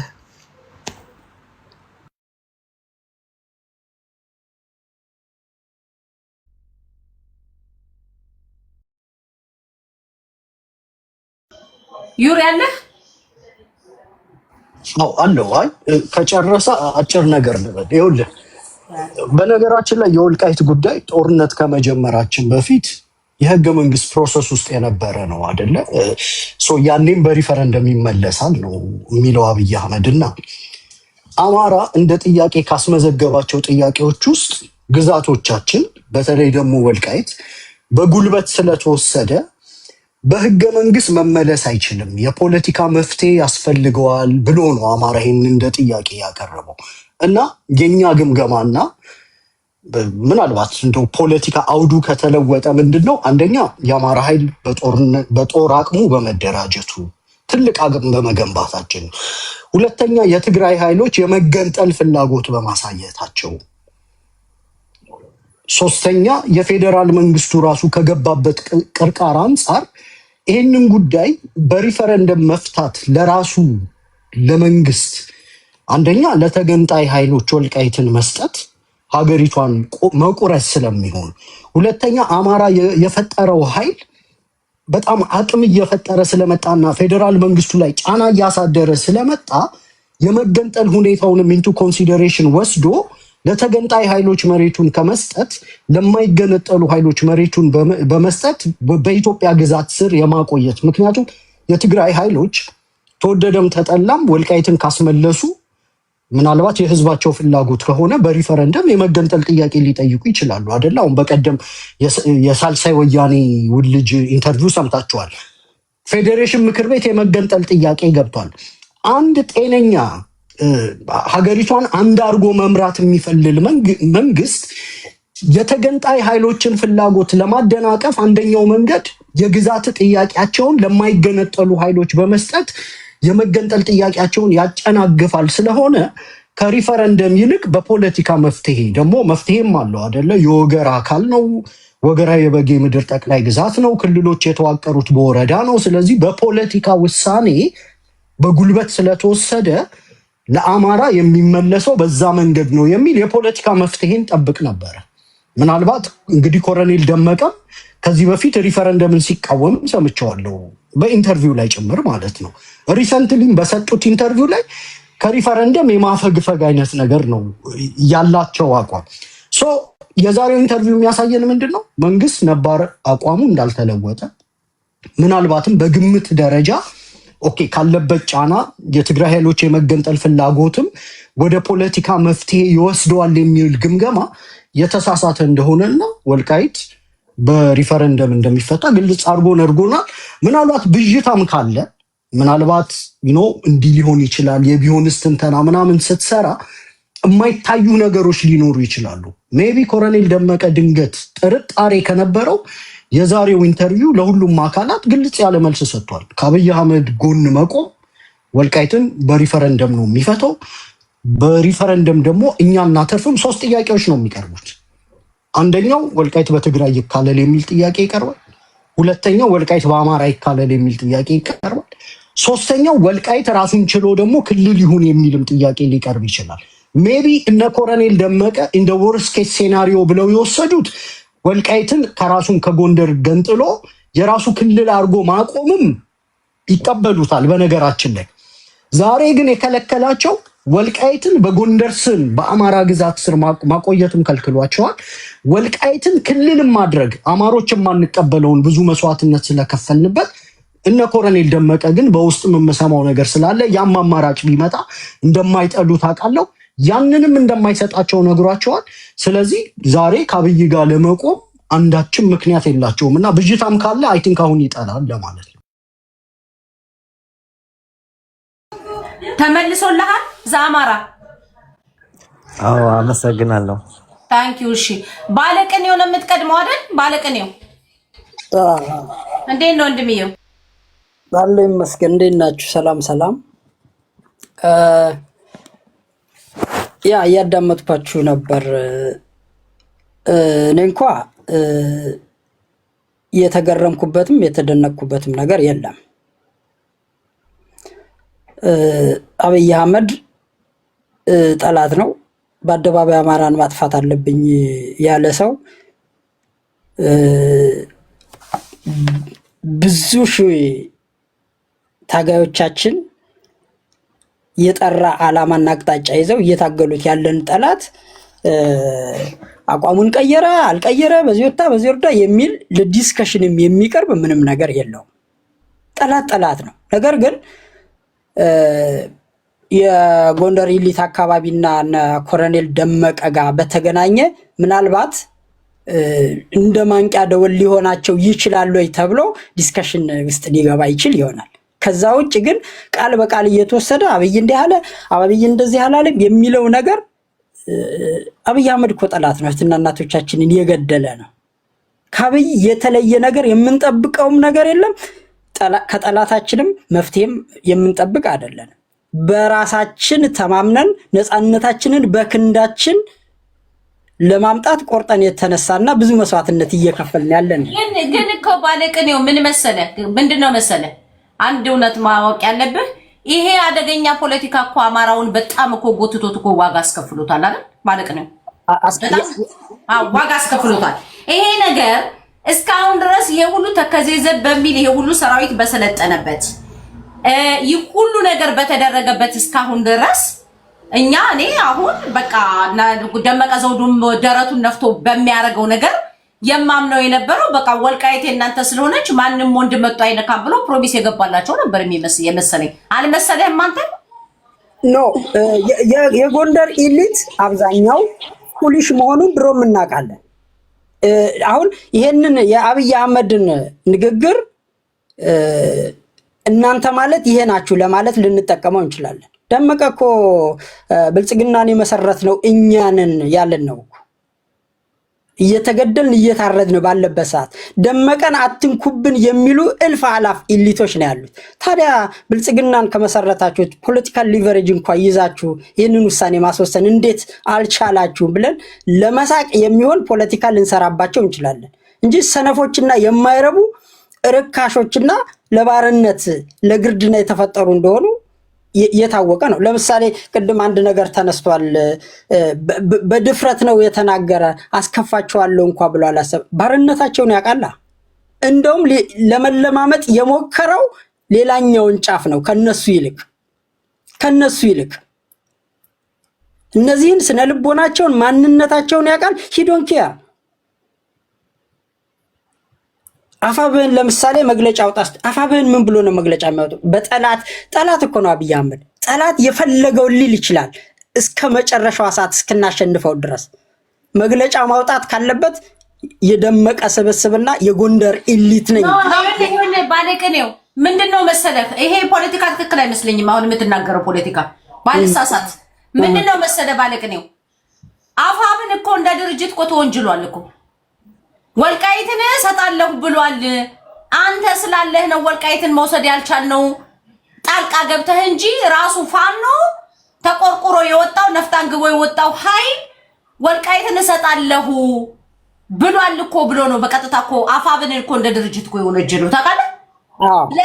ለዚህ ድርጅቱ ለዚህ መግለጫ ካላወጣ ለዚህ መልስ ካልሰጠ እንዴት እዚህ ጋር አሁንም ያችን ንግግር የሰነቀረበት ዋናው ምክንያት ለአማራ እንታገላለን የሚሉ ውሰዱት ከናንተ ጋር ሆነን እንታገል እያሉን ነው ሲል አሁንም ለዚህ ዘገምተኛ ስኳድ ቡድንና ለጎንደር ኤሊት የሚያለቅስበት አጀንዳ ነው እያቀበለው ያለው። ከዛ የዘለለ ግን ይሄንን እኮ እሱ ባይናገረውም እኮ በአማራ አንድነት ውስጥ ነው የትኛውም ጥያቄ ሊመለስ የሚችለው። አማራ በነፍጡ ነው ምንም አይነት ጥያቄን ማስመለስ የሚችለው። አብረህ አንድ ሆነ ታገል ስንላቸው ልትሸጡብን ነው ልትሻሻሽጡብን ነው ሲሉ ነበሩ አይደል? አሁንም እንዲያለቅሱ ነው የበለጠ እየጋበዛቸው ያለ። ምክንያቱም ጅል መሆናቸውን ያውቃል። ነገሮችን ማስተዋል እንደማይችሉ አንድም ሰው እንደሌለ ያውቃል። ዞሮ ዞሮ ግን እኔ ካፋባን ሳይሆን ከነደመቀ ነው መግለጫ የምጠብቀው። በዚህ ሰዓት ቅድም አንድ ሰው ብሎታል፣ ጫካ ገብተው ማደር አለባቸው። በዚህ ሰዓት የተለየ አካሄድ ለሄድ ነው የአማራ ህዝብን ይቅርታ ጠይቀን ከወንድሞቻችን ጋር ቀጣዩ የትግል መስመራችንን እናስተካክላለን ማለት ያለባቸው የሰሊጥ ነጋዴዎችና የሰሊጥ ክለብ አባላቶች ብቻና ብቻ ናቸው። ምክንያቱም ይሄ ኢንሰልት ለነሱ ነው። አማራማ እያናፈጠው ነው። አማራንማ አብይ አህመድ አማራን የሚሸውድበት አንድችም እንጥፍጣፊ ፖለቲካ አይደለም፣ ሚሊተሪ ኃይል እንኳን የለውም። አይደለም አማራ የትኛውም ኢትዮጵያ ውስጥ ኦፕሬት የሚያደርግ የትኛውም ፖለቲካል ኢንቲቲ አማራ አንድ መስመር አስቀምጠዋል። በእውነትና በእውነት ለጋራ ኢትዮጵያውነት ልንታገል እንችላለን። ማንም አማራ ላይ ተነስቶ የፈለገውን አጀንዳ የሚጭንበትና የአማራን ጥቅም የሚያስትበት አንድችም እድል የማይፈጠር ትውልድ መፈጠሩን በአይናችን አይተናል። ይሄ መግለጫ ማውጣት ካለበት ደመቀ፣ ይሄንን መቃወም ካለባቸው የጎንደር ኢሊቶች ናቸው። አትሰሙ። ይሄንን ጉዳይ እንቶ ለምን መሰለ እኔ እናንተ እንከራከርበት። ካወጡ የሚያወጡ ካላወጡ የማያወጡ ነገ ከነገ ወዲያ አብረን እናየዋለን። ይሄንን አንቶ እኛ ድርጅቱን እንቶ እንደፈለገ ያደርግ። እኛ ዛሬ እንትን ሐሳብ ምክንያቱም በእኛ ንግግር በእኛ ውዥንብር እታችም ሌላ ነገር እንዲፈጠር ስለማልፈልግ እኔ ይሄንን ጉዳይ እንቶ ባለቀ ነው አይመስልም?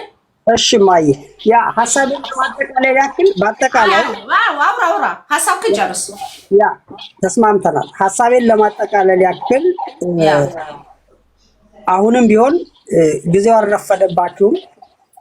ከአብይ አህመድ ውጤት ከአብይ አህመድ መፍትሄ እንጠብቃለን ብላችሁ አማራን ስታደሙና ስታቆስሉ የነበራችሁ ካልሳጣቢዎች አሁንም አልረፈደም። ህዝባችሁን ሸፕ አድርጉ፣ ፖለቲካችሁን ሸፕ አድርጉ። ሁሌ ነፃ የሚያወጣው የአማራን ህዝብ ከክርስቶስ በታች ነፍጡና አንድነቱ ብቻ መሆኑን አውቃችሁ መታገል የራሳችሁ ምርጫ ነው። የተበላችሁት ፖለቲካ እናንተ እንጂ እሳት አማራዎች አሉ። የጎንደር ፋኖችን ይጨምራል። እሳት አማራዎች የዚህንን እባብ ማንነት ተረድተው እዛች ሀገር ላይ የተተከለውን መርዛማ ፖለቲካ ተረድተው ነፍጥ ይዘው እየታገሉ ያሉ እልፍ አላፎች እነሱን አብይ አህመድ ሊያታልል አይደለም ለነሱ የሚመጥን የአንድ ደቂቃ ንግግር ማድረግ አይችልም። የሰደባችሁ የሸወዳችሁ ዛሬም እየተዝናናባችሁ ያለው እናንተን ነውና አደብ ብትገዙ መልካም ነው። እኔ ከደመቀ መስማት የምፈልገው ነገር ይኖረኛል። ቤት እግዚአብሔር ይስጥልኝ። አመሰግናለሁ እህት። አመሰግናለሁ ወንድምየው። እውነት ነው። ያው በእውነት እንትን ነው ጥብቅ አድርገህ ነው የተናገርከው። ያስብላል። በእውነት ከባድ ነው። በስማም ስንቱን አለፍ ነው ስንቱን መከራየን። ማን ነው ከባለቅኔው ቀጥሎ የሚያወራው? ማን ነው? ቢኒ ነህ ወይስ ነብሮ ነህ የምትቀድም? ማን ነው የሚቀድም? እኔ ቀድሟል። እሺ ነብሮ። እሺ አላወራም። ለነገሩ እንዴት ነሽ? ሰላም ብያለሁ። ወንድምየው ደህና ነህ? አለሁ እግዚአብሔር ይመስገን።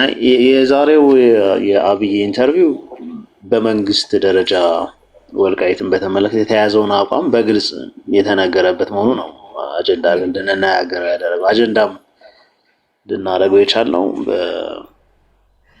በዚህ እነ ደመቀ ሳይድ ያሉ ሰዎች በተደጋጋሚ ሲናገሯቸው ከነበሩ ነገሮች ተነስተን ነው።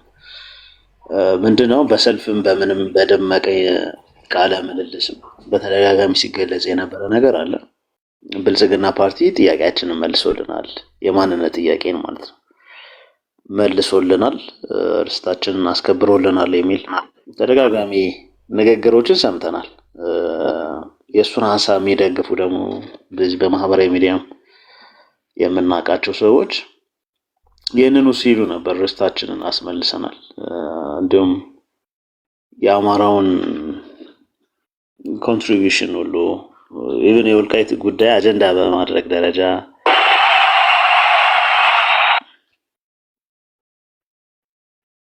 እሰማለሁ። ልቀጥል ቤቴ በማድረግ ደረጃ ከዛ በኋላም አሁን ባለው ይዞታ እንኳን እንዲሆን በማድረግ ደረጃ የአማራው የሰፊው የአማራ ህዝብ ብሎም የኢትዮጵያ ህዝብና የኤርትራ መንግስት አስተዋጽኦ ከፍተኛ ነው። ያን በመካድ እኛ አስመለስን የሚል ንግግር በተደጋጋሚ ሲያደርጉ ነበረ እና ደመቀም ሌሎችም አስመልሰናል የሚል ሀሳብ ነበራቸው ማለት ነው።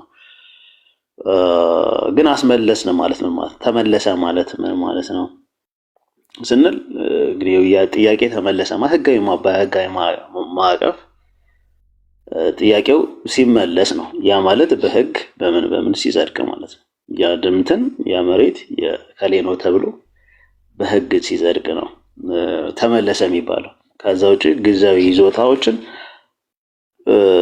ጊዜያዊ ይዞታን ተመለሰ ማለት እንዳልሆነ አብይ በግልጽ ነግሮናል ማለት ነው።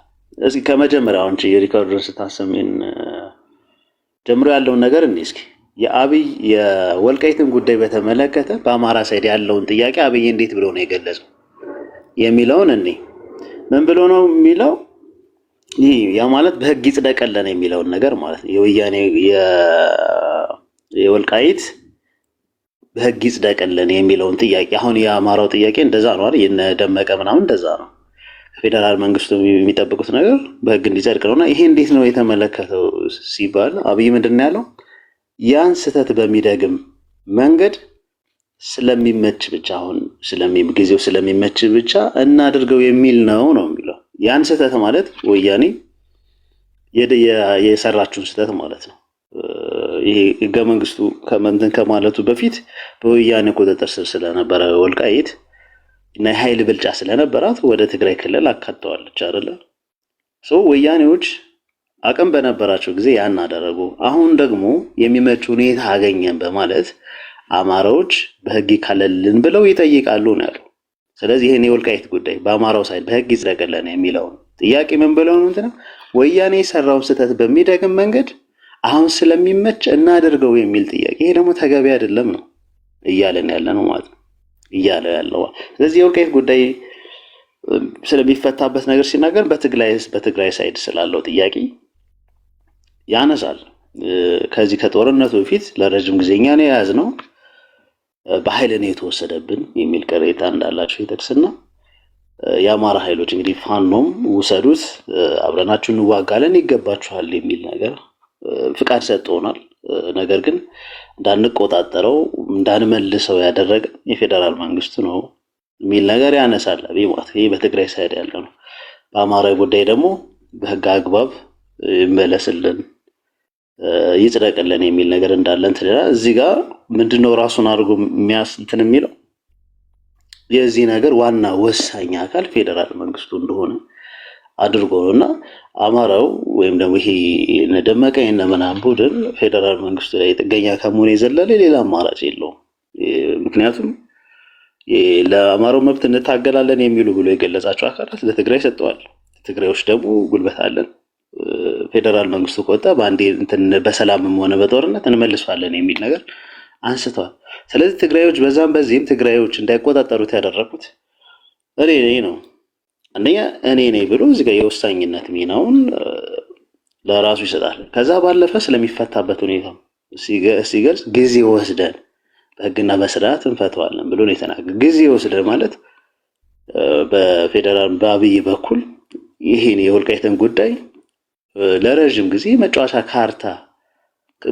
ካርድ አድርጎ የማቆየት ፍላጎቱን በግልጽ ያሳያል ማለት ነው። ሚዩት ነሽ ቤቴ። ትልቁ ነገር እሱ ነው የምልህ። ትልቁ ነገር ይሄ ነው። ጊዜ ወስደን የሚለው የሚያመለክተው አሁንም ለተጨማሪ ጊዜያት ይሄ መፍትሄ በአስቸኳይ መፍትሄ ከመስጠት ይልቅ ለተጨማሪ ጊዜያት ካርድ አድርጎ ለመጠቀም ያለውን ፍላጎት ያሳያል ማለት ነው። ስለዚህ ያለው እውነታ ምንድን ነው? በህጋዊ መንገድ ለአማራው የሚመለስ ነገር የለም። ገና ጊዜ ተወስዶ ምን ብሎ ሁሉንም አካታች በሆነ መንገድ በሪፈረንደም ነው የሚፈታው ማለት። ስለዚህ ወልቃይት አልተመለሰም ማለት ነው። ህጋዊ መንገድ ጊዜያዊ ይዞታ ነው። አሁን አንዱን እናስደስት ብንል ዘላቂ መፍትሄ ሊሆን አይችልም ነው እያለ ያለው። ስለዚህ አንድና አንድ ያስቀመጠው ነገር የመንግስትን አቋም ግልጽ ያደረገው ነገር ምንድን ነው? ጊዜ ተወስዶ ሁሉንም ባካተተ መንገድ በሪፈረንደም በምናምን ይመለሳሉ እያለ ያለ። በቃ ይሄ ነው የወልቃይት ጉዳይ በመንግስት አቋም። እሺ ይሄ የመንግስት አቋም ይሄ ሆነ። የደመቀ ምላሽስ ምን ይሆናል?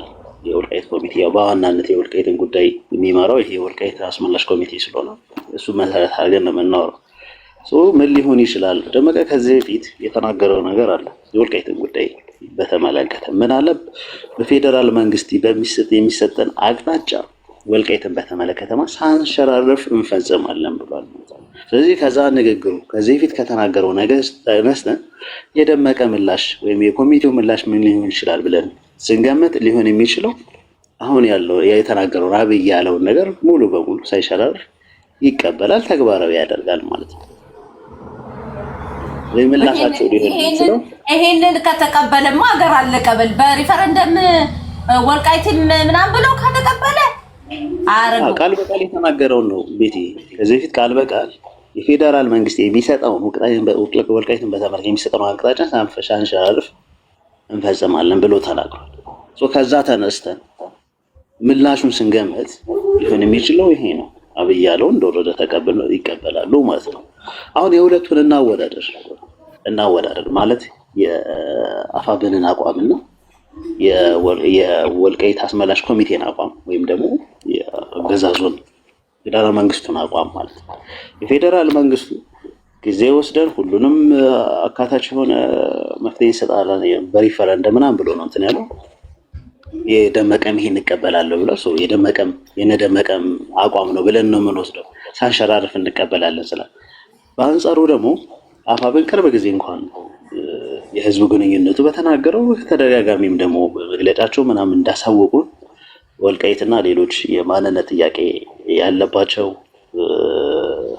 አካባቢዎች ቀይ መስመራችን ናቸው ብለው ተናግሯል ማለት ነው። ቀይ መስመራችን ናቸው። ጉዳዩን ለሪፈረንደም ስታቀርቢው ከሪፈረንደሙ የሚገኝ ምላሽ አሜን ብለሽ ትቀበያለሽ።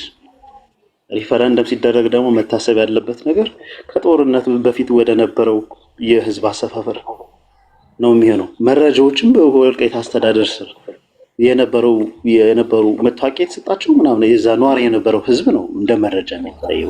ወደ ሌላ ማትሄጂ እንግዲህ የትም አይሄድም። ይሄ ከ30 ዓመት ገደም ከ40 ዓመት ምናምን የሚባል ነገር የለም።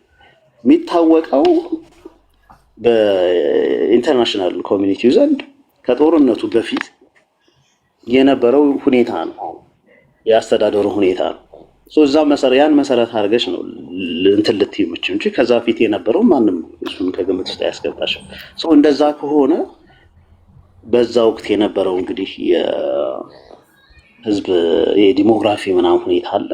እሱን መሰረት አድርጎ ይወሰናል። ስለዚህ ሪፈረንደም እቀበላለሁ ስትይ ለምሳሌ ደመቀ የፌዴራሉን መንግስት የሚሰጠው አቅጣጫ እቀበላለሁ፣ ሪፈረንደሙ እቀበላለሁ ሲል ይሄን ውጤት ከሪፈረንደሙ የሚመጣው ውጤት እቀበላለሁ እያለ ነው። ያ ማለት ከጦርነቱ በፊት በነበረው የህዝብ የዲሞግራፊ ሁኔታ መሰረት ተደርጎ የሚደረግን የሪፈረንደም ውጤት እቀበላለሁ እያለ ነው ማለት ነው። በአንጻሩ ግን አፋብን ምንድን ነው ያለ? ቀይ መስመሮች ናቸው ነው። ቀይ መስመር ማለት በቃ ይሄ የወልቃይት ጉዳይ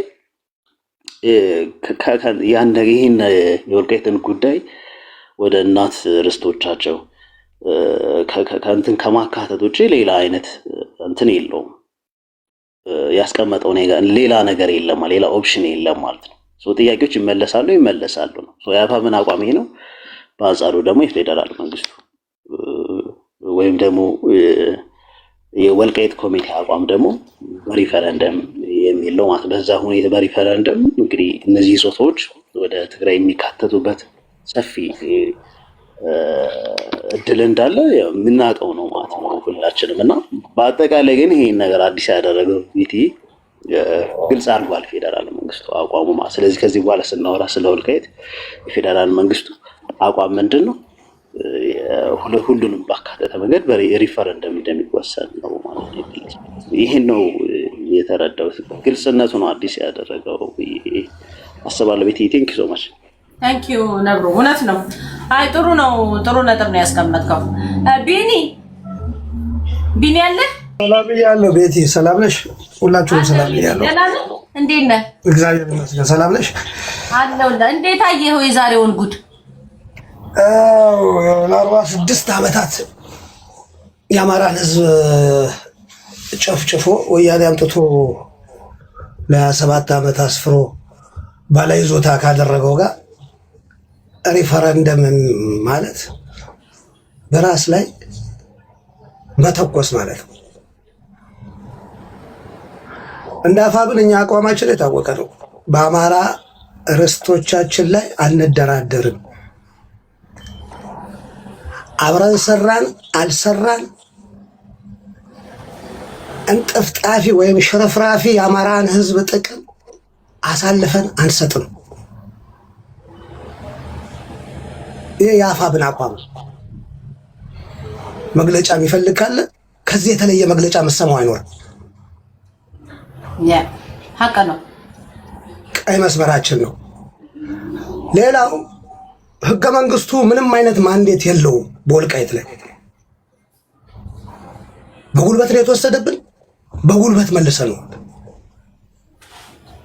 ባህር ዳር ላይ ሪፈረንደም እንደማናደርገው፣ ደሴ ላይ ሪፈረንደም እንደማናደርገው፣ ደብረ ብርሃን ላይ ሪፈረንደም እንደማናደርገው፣ ወልቃይት ላይ ሪፈረንደም አናደርገው። የአማራ ነው፣ የአማራ ነው። መተህ መኖር ከፈለክ መኖር ትችላለህ። ማን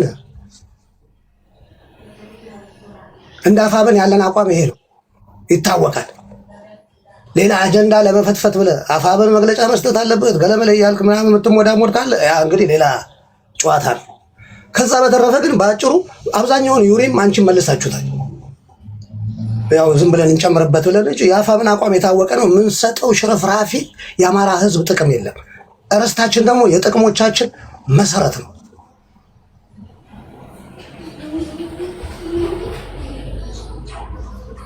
አማራን ህዝብ ከፋኖ የመጠል ሴራን የጫነበት መንገድ የአማራ ህዝብ ፋኖ አሳልፎ ሊሰጠን ይፈልጋል ብሏል የሚለው ጨዋታ በአሁን ሰዓት በአማራ መሀል ውስጥ የመነጣጠሉ ሴራ አይሰራም። አፋብንን ከህዝብ ልብ ልታወጣው አትችልም። እንደዚህ ተራ የሆነ ሴራ ሰርተ ማለት ነው።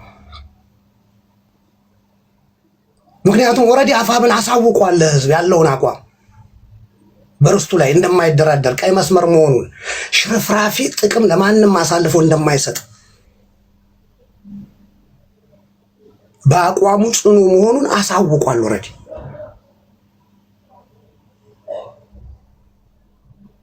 ሁሉም አማራም ደግሞ ያንን ያውቀዋል። የሩቅ ጊዜ ትዝታ አይደለም፣ በቅርብ ላይ የተነገረ አርበኛ ዘመነ ካሴ ነው ያለው። ሽርፍራፊ ቅንጣት ታህል ጥቅማችንን አሳልፈን አንሰጥም ብሎ ለማንም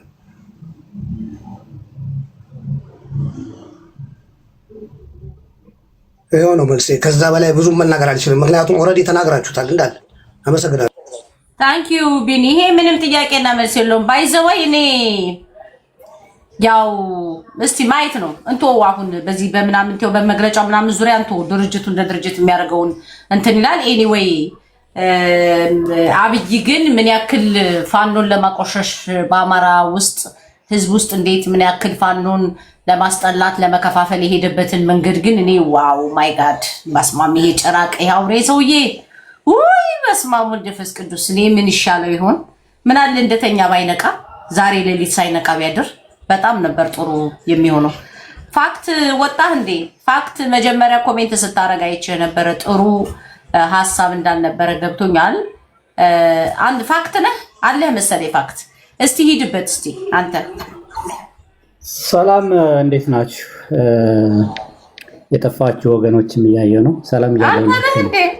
እኔ እኮ ሌላ ሰው መስሎኛል። ኦኬ ሌላ ችግር የለም። አንዳንዴ እንትን ማለት ይቻላል አሎ እግዚአብሔር ይመስገን። ያ ኮሜንት ስታረግ ያየው አንተን ነው የሆነ ነገር ተቃራኒ ነገር አይ ዶንት ኖ ሊሆን ይችላል እንግዲህ ተቃራኒ ሊሆን ይችላል አላውቅም። እሺ ልበስ እኔ አጠር ያለ ነገር ነው ማለት የምፈልገው። ያ አብይ አህመድ ለምንድን ነው ዛሬ ወጥቶ ይሄን ሊናገር የፈለገው የሚለውን መጠየቅ ሁላችንም ማሰብ ይገባናል ብዬ አስባለሁ። ፈርቶ ነው ያው አሁንማ ባለው ፖለቲካ ኢትዮጵያኖች ፖለቲካ ኤግዛክትሊ ትንሽ እንትን ልበለ ታይሚንጉ ነው። አሁን ዛሬ የፈለገው ስልጣኑን የምር የሚገፋ ሪል የሆነ ፑሽ እየመጣበት እንደሆነ ሰውየው ገብቶታል። ስለዚህ ይሄንን ኃይል እንዴት ልበት ነው የሚል ቀመር ነው ይዞ የመጣው ሰውየው። አጭር ነው። ይሄንን የመጣ ግፊት እንደምን ልበት ነው ጨዋታው። ይህን ሲያስብ የመጣለት ይቺ የዘላለም የአብይ አህመድ መጫወቻ ካርድ ወልቃይት የምትባለው ካርድ የአብይ አህመድ የግሉ የመጫወቻ ካርድ ነች ለኔ። ያችን ይዞ ነው የመጣው። ስለዚህ እኔ አሁን ብዙ እዚህ ውስጥ ማለት ባልፈልግም ዝርዝር ውስጥ መግባት ባልፈልግም የአማራ ህዝብና የትግራይ ህዝብ እንዲሁም ኤሊት ለሌላ ዳግም ለአብይ አህመድ መጫወቻ መሆን የለበትም። እዚህ ጋር ጥንቃቄ ማድረግ አለባቸው። ለዚህ ሰጠው ለዚያ ሰጠው ስላለ ዛሬ ተነስቶ ለአማራ ሰጠው ወይም ደግሞ ለትግራይ ሰጠው ስላለ አብይ አህመድ ወርቅ ቢያዘንብልህ ከአብይ አህመድ የሚመጣ ሰላም፣ ዘላቂ ፍትህ የለም። ይህንን ሁሉም ወገን ሊረዳው ይገባል። ስለዚህ ለአብይ አህመድ የፖለቲካ መጫወቻ ራሳችንን ማጋለጥ የለብንም። ቦዝ ሳይድስ ነው የምለው። በጣም ሲሪየስ የሆነ እንትን ነው ይዞ የመጣው ሰውዬ። ኃይለኛ ግፊት ተሰምቶታል፣ ሙቀቱ ተሰምቶታል። ስለዚህ ይሄንን ሙቀት እንዴት ነው ዳይሉት ማድረግ ያለብኝ ብሎ ካልኩሌሽን ሰርቶ ነው የመጣው ሰውዬው። ስለዚህ ይሄንን እንዴት ነው በጥበብ ማሰብ ይፈልጋል። ሂሳብ መስራት ያስፈልጋል። ዝም ብሎ እንትን ማለት አይደለም። አንዳንዴ ፖለቲካ 2-3 ስቴፕ ተራምዶ ማሰብ ይፈልጋል። ስለዚህ ህዝባችን ለሚቀጥሉት 1000 ዓመታት በሰላም መኖር የሚፈልግ ከሆነ ዘላቂ ሰላም፣ ዘላቂ እድገት ማምጣት ከፈለገ ይህንን ዘረፈጅ የሆነ ሰውዬ ለሱ የፖለቲካ መጫወቻ እየሆን በየተራ መጫወቻ መሆን አለብን ወይንስ ለአንድና ለመጨረሻ ጊዜ ይሄንን አጋንንት አስወግደን ፖለቲካዊ መፍትሄ ለህዝባችን እናመጣለን የሚለውን መስራት ያስፈልጋል ባይነኝ እና እዚህ ጋር እንዳልኩሽ ብዙ ዝርዝር ውስጥ መግባት አልፈልግም፣ ግን እንደው በጥቅሉ ይህንን ታሳቢ ያደረገ በዛኛውም ወገን አሁን ይመስለኛል እንደው ስገምተው የቲፒኤልኤፍ ወይም የትግራይ እንትኖች ለነሱ እንትን ያለላቸው መስሏቸው ምናልባት ሊያጨበጭቡ ይችላሉ። that would not serve long። ያ ዘላቂ መፍትሄ አይሆናችሁም። ይሄን ማወቅ አለባችሁ። አይታችሁታል። ዘላቂ መፍትሄን ለማምጣት የተወሰኑ ኤሊቶችን በዚህም በእኛ አካባቢ ቢሆንም የሰሊጥ ነጋዴን ጥቅም ለማስከበር ሳይሆን የህዝቡን ዘላቂ ጥቅም እና ሰላም ለማስከበር ታሳቢ ያደረገ ስራ እንዲሰራ ካስፈለገ ለሶስተኛ ጊዜ ለአብይ አህመድ መጫወቻ ለመሆን ራስን ማመቻቸት የለባችሁም የሚል ለኤሊቶቻችን በተለይ እንደው እንደ አንድ ተራ ሰው የሚገባኝን ያክል ማስታወስ ፈልጋለሁ ለማለት ነው። ቤቲ ብዙ ዝርዝር መሄድ ስለማያስፈልግ ነው። ፋክት ሌላው ምንድነው አሁን ለምሳሌ በኦሮሚያ በጣም ብዙ ሚሊዮን የአማራ ህዝብ ይኖራል። አይ ቲንክ 20 ሚሊዮን አካባቢ ይገመታል አይደል?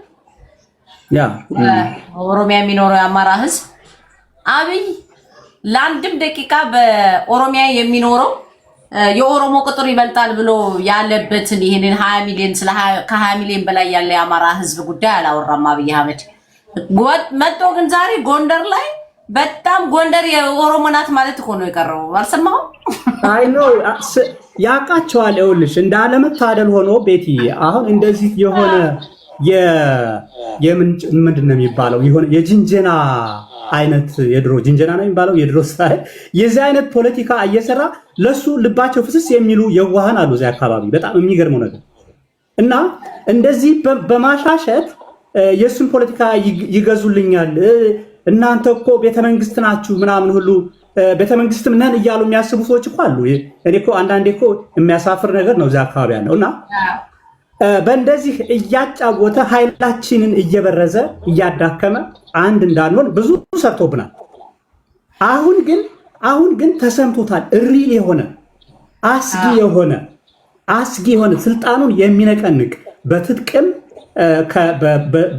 በዘመናዊ ትጥቅም አንጻር እየመጣበት ያለውን ኢንቴሊጀንስ አላቸው፣ መረጃ አላቸው።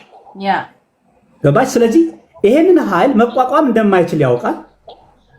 ስለዚህ እነዚህን ሁለት ህዝቦች መጫወቻ ነች። ሁሉም ሰው የሚያውቀው ነው። አሁን ወልቃይት ሲባል መጫወቻው ነች፣ የሱ መጫወቻ ነው። ሌላ ነገር የለም። የተወሰኑ ሆዳሞችን ገዝቶ ይዟል። እነሱ ይጮሃሉ። ሌላ ትርጉም የለም። ከዚያ ያለፈ ለተራው ጎንደሬ ወይ አማራ የጠቀመው ነገር የለም። እናውቃለን። ከጎንደር ሄዶ ስራ መስራት እኮ የማይቻልበት አካባቢ ነው። ይሄን ታውቃላችሁ አይደል? እንደውላችሁ። አዎ። ስለዚህ ሰሊጡን የሚያመርቱት እነሱ ሆነው የለ ቆይኮ ኤግዛክትሊ የኦሮሞ ጄኔራሎችና የተወሰኑ ታንኪ ወንድም አለሜ ታንኪ ሶ ማች እንኳን በሰላም መጣ። እሺ ቀጥል። እሺ ፋስት ይቅርታ። ያ እና አሁንም እንደው ጠንከር አድርጌ መናገር የምፈልገው ለሌላ ዙር የአብይ አህመድ ድራማ መጫወቻ እንዳልሆነ በእውነቱ ለሌላ ዙር ድራማ የምንወድቅ ከሆነ ችግሩ ከአብይ አህመድ ሳይሆን ራሳችን ይሆን እንጉንፋልቶ ነገር ነን ማለት ምንም የማይገባ ፖለቲካ መጫወት የማንችል ምናምኖች ነን ማለት ነው። ስለዚህ አሁንም ሌላ ድራማ እና ሌላ ቁማር መበላት የሚፈልግ አማራም የለ፣ በዛኛው ሳይድም ያለ አይመስለኝም። እኔ የምጠረጥረው በዛኛው ሳይድ በዚህ በእኛ ያሉትን ነገ እመኚ ቤቲ አብይ አህመድን ደግፈው ነው የሚወጡት። አሁን የምናውቃቸው እነዚህ ስኳድ ምናምን የምታያቸው ዝባዝንኬዎች አብይ አህመድ ትክክል ነው ብለው ነው የሚወጡት። they have no spine የጀርባ አጥንት የላቸውም። አፍራላ ስላፈሩ ነው ያንን የሚያደርጉት። ስንት የጎንደር ጀግና አስበልተው ከሱ ጋር ሆነው አይደል እንዴ ያንን ያደረጉት? አይ ነው እሱ ብቻ ሳይሆን ቤቲ ማፈር ብቻ ሳይሆን እኔ እውነቴን ነው የምልሽ፣ ነገ ከቤኒሻንጉል አንድ ሰው ስልጣን ይዞ ቢመጣ ቤኒሻንጉል ንጉሳችን ብለው የሚመጡ አጥንት የላቸውም። በራሳቸው የማይቆሙ ከተወሰነ ስልጣን ላይ 4 ኪሎ ካለ ሰው ጋር ተለጥፎ ሆዳቸውን መሙላት ብቻ የሚያስቡ ናቸው። እነዚህም አናስባቸው። ግን አጠቃላይ የጎንደር አማራ ያውቃል፣ ጥቅሙ ያውቃል፣ አሁን ያውቃል። በተለይ አሁን ብዙ መነቃነቅ እያየን እና ያ ኃይል አሁን በዚህ በአብይ አህመድ ሌላ ሶስተኛ ዙር ነው የሚሆነው የሚጫወትብን። ለዚያ ክፍት እንዳይሆን በደንብ እንዲያስብበት ፈልጋለሁ። አመሰግናለሁ ቤትዬ። ታንኪዩ ወንድም አለም። አንድ ጊዜ የአብይን እንግዲህ የዛሬውን አስደናቂ የወልቃይት ንግግር ላሰማችሁና አንድ ሙዚቃ ከፍቼ እኔም ጨርሳለሁ። በጣም ነው የማመሰግነው ሁላችሁም ስለመጣችሁ። እንግዲህ አብይ ዛሬ እኔ እስካሁን ድረስ የማምነው የነበረ ያው መጀመሪያ ላይ አብይ ወደ ስልጣን ሲመጣ የወልቃይት ጉዳይ በሪፈረንደም እንደሚመለስ እና እንዲሁም የወልቃይት ህዝብ አማርኛ በትክክል ማወራ ትግርኛ በትክክል ማወራ የራሱ ማንነት ያለው እንጂ አማራም ትግሬም አይደለም በሚልም ፖለቲካ የሰራበት ሰዓትም ነበረ። ብዙ ነገር ነበር። ግን አሁን ተከዜ ዘብ የሚባል አቋቁሞ እነደመቀ ዘውዱ ተገልብጠው መከራ ሲያሳዩ ስንት ፋኖ ሲሳደድበት አማራ እንደ አማራ ሲከፋፈልበት የነበረው ፖለቲካ ዛሬ በራሳችን ሚዲያ መጦ በኩራት የወልቃይት ጉዳይ በሪፈረንደም ነው የሚመለስ ብሎ ሲናገር ኦፍኮርስ ደመቀ ዘውዱ ብልጽግና ነውና አማራጭ የለውም የተከበበ ሰው ነው። ምክንያቱም አብይ ከፈለገ ዛሬም አንስቶ እስር ቤት ሊያሳድረው የሚችል ሰው ነው። የክልሉ ብልጽግና ባለጌዎች በአዴኖች እናረጋም በዚህ ጉዳይ የተለየ ሀሳብ ይኖራቸዋል ብለን አናስብም። እኔ ይሄንን በዚህ ምክንያት ግን እርስ በርሱ ይሄ ተከፋፍሎ ፋኖ ወልቃይትን ሊሰጥ ከጽምዶ ጋር ሆኖ ከትግሬ ጋር ሆኖ አማራ ሊወጋ ወልቃይትን ሊያስረክብ እያለ እርስ በርሱ ሲናቆር የነበረው ፋኖ ዛሬ ምንድነው ዛሬ ሊያስብ የሚችለው? እኔ በበኩሌ በጣም ብዙ ደስ ያለኝ ነገር አንደኛው ነገር ምንድነው እውነት እንደዚህ ፍንትው ብላ ወጣልሽ ካሁን በኋላ ወጦ እኔ አይ ቲንክ ተስፋ አደርጋለሁ እነዛ እጅ የሰጡት ሁሉ ባንዳዎች ወጣው ከጽምዶ ጋር ሆኖ ርስቱን ሊሰጥ እያለ ሲል የነበረው ሁሉ ማለት ነው። ርስትማ የሰጠው አብይ ነው። ሲጀመርም ወልቃይትን ለአማራ አላስገባም። እስካሁን ድረስ በጀቱን የሚበጀተው ለትግራይ ነው። ፖለቲካው ስላልተመቸውና በድንገት አንስቶ ለትግራይ ቢሰጥ የአማራ ህዝብ ብሎ ተነስቶ ነገር ያበላሽብኛል፣ ዛሬ ቀይ ባህርን አስመልሳለሁ ብሎ የጀመረውን ጉዞ ያቆመው አማራ ከሌለ ምንም ነገር ማድረግ እንደማይችል ስለሚያውቀው ነው። አብይ አህመድ ምንም ነገር እዛች ሀገር ላይ መንቀሳቀስ አይችልም። የውጭ ጠላት ቢመጣ በሀገር ውስጥም አማራ ከሌለ ምንም ማድረግ እንደማይችል የተረዳ ነው። እና እንዲህ በመከፋፈል አንደኛው ትናንትና መጥቶ የአብይ አህመድ ወንድም የሰሊጥ ፖለቲከኞች ናቸው የአማራን ትግል እንትን የሚሉት ብሎ ይላል። ይሄኛው ደግሞ ጀዋር መሐመድ የተባለ ሙጀሊያ ማለት ነው። እንደገና ይሄኛው ደግሞ ዛሬ ወልቃይትን በሪፈረንደም ነው በማለት በዛ ልክ ተናግሯል። እስቲ ይችል እንስማት። ተረጋገጠ ለዘላቂ ሰላም መነሾ የሚሆን ካልሆነ እድል አግኝቻለሁና አሁን ቆይ ጥያቄ ረዘም ላለ ጊዜ ይገባኛል ጥያቄ በአማራ ክልል ሲነሳ ቆይቷል። ይህንን ጉዳይ የሁለቱም ክልል ህዝቦች ያሳተፈ ያወያየ በህገ መንግስቱ መሰረት በሪፍረንደም የተረጋገጠ ለዘላቂ ሰላም መነሾ የሚሆን ካልሆነ እድል አግኝቻለሁና አሁን ላፈላልግ ብትል ሲቀየር ይበላሻል። ለምሳሌ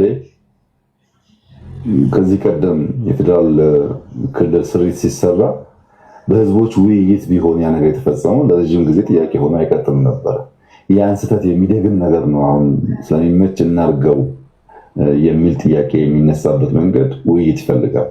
ስፔሲፊካሊ ወልቃይትን ጉዳይ ብትወስድ በትግራይ በኩል ያለው ጥያቄ ፌዴራል መንግስት ስርዓት ውስጥ በትግራይ ክልል ይተዳደር ነበር። በጦርነቱ ምክንያት ነው ያንን ቦታ ያጣ ነው። አሁን ደግሞ ለአማራ ህዝብ ህልውና እንታገላለን የሚሉ ኃይሎች ሁሉ ውሰዱት፣ አብረናችሁ እንዋጋለን፣ ይገባችኋል እያሉን ነው። እየከለከለን ያለው የፌዴራል መንግስት ነው። የፌዴራል መንግስት ከዚህ ጉዳይ ራሱን ቢያወጣ እኛ በማንኛውም መንገድ በኃይልም ይሁን በሰላም ቦታችንን እናስመልሳለን። እንቅፋት የሆነብን የፌዴራል መንግስት ነው። ማንም አብይ አህመድ ቁጭ ብለህ ስለምታዳመጥ ማንም ማለት ነው እንኳን ህወሓት ብቻዋን ካሁን በኋላ አንተ ባንኩን ታንኩን ይዘህ እሳት እያዘነብክ የአማራን ህዝብ ኮንትሮል ማድረግ አልቻልክም። አንተ ተከዜ ዘብ ቅብርጥሶ የሚል ወልቃይት ላይ አስቀምጠህ አማራው በጋራ ሆኖ በ24 ሰዓት ጉሩምቦ ሆኖ አንቆ ከስልጣን እንዳያወርድህ የወልቃይት ፖለቲካ የምትጫወተው ለስልጣን ስትል ነው እንጂ ችለህ አይደለም። አትችል። የአማራ ህዝብ ካሁን በኋላ ድሮ ያ እንደሚታሰበው የአማራ ሀድጊ ቅብርጥሶ እንደሚባለው አይደለም። ዛሬ አማራ በጣም ስማርት ነው። ዛሬ አማራ የሚያደርገውን እንኳን በአደባባይ የማያሳይ በዛች ሀገር ላይ አለ የተባለው አንተ ቀይ ባህር ሄደህ እኮ የቀይ ባህርን እንኳን ፖለቲካ ማስቀጠል አቅቶ እኮ የተመለስከው አማራን መሸከም ስላለ ካለአማራ ምንም ማምጣት እንደማትችል ስለምታውቅ ነው። ባንኩን ታንኩን ይዘህ ማለት ነው ማንም ማለት ነው። ካሁን በኋላ የአማራን ርስትም ሆነ የአማራን የህልውና ትግል የአማራን ጥቅምን በለው ማንኛውም ኢትዮጵያ ውስጥ ያለ አካል በሰላም ጠረጴዛ ላይ ቁጭ ብሎ ወይ በሰላም ተነጋግሮ ሊያገኘው የሚችል ወይ ሊፈታው የሚችል ነገር ካልሆነ በስተቀር በጉልበት ማለት ነው ማንም የአማራን ነገር መንጠቅ አይችልም። ማንም ከዚህ በኋላ አንተ የሀገር መንግስት ነኝ የምትለው ሰውዬ አልቻልክም። ፈሳ ኤኒዌይ እኔ ጨርሻለሁ ጋይስ። መልካም ሌሊት ይሁንላችሁ። ጥሩ ነው ነገራችን እየጠራ እየመጣ ነው ያለው። እግዚአብሔር ይመስገን ለኛ ብዙ ነገር ማለት ነው። በተለይ የዛሬው ቀን ብዙ ነገር ማለት ነው። የዛሬው ንግግር እንግዲህ ደግሞ እንሰማለን። እንግዲህ በሰኔ 15ቱም የተናገረውን በተወሰነ ሰምተናል፣ እንሰማለን ደግሞ ምንድነው ነገ ደግሞ የቀረውን እንትንህን እንሰማና ከዛ በኋላ ደግሞ በሰፊው እንትን እንልበታለን ማለት ነው፣ እንመጣበታለን። እስቲ ፋኖ ልክፈት። ፋኖ ኧረ ፋኖ La tactique pour une fraîcheur vraiment longue durée, ajoutez l'énorme Instagram à chaque lavage. ፋኖ ቀስ እያለ ተተኮሰ። በቃ ፋኖ ተተኮሰ። Trop frais pour y résister. ፋኖ ተተኮሰ። በእውነት ማይ ጋድ በእውነት እኔ ቃል የለኝም። ዛሬ ራሱ ይሄ አንድ እንትን ነው።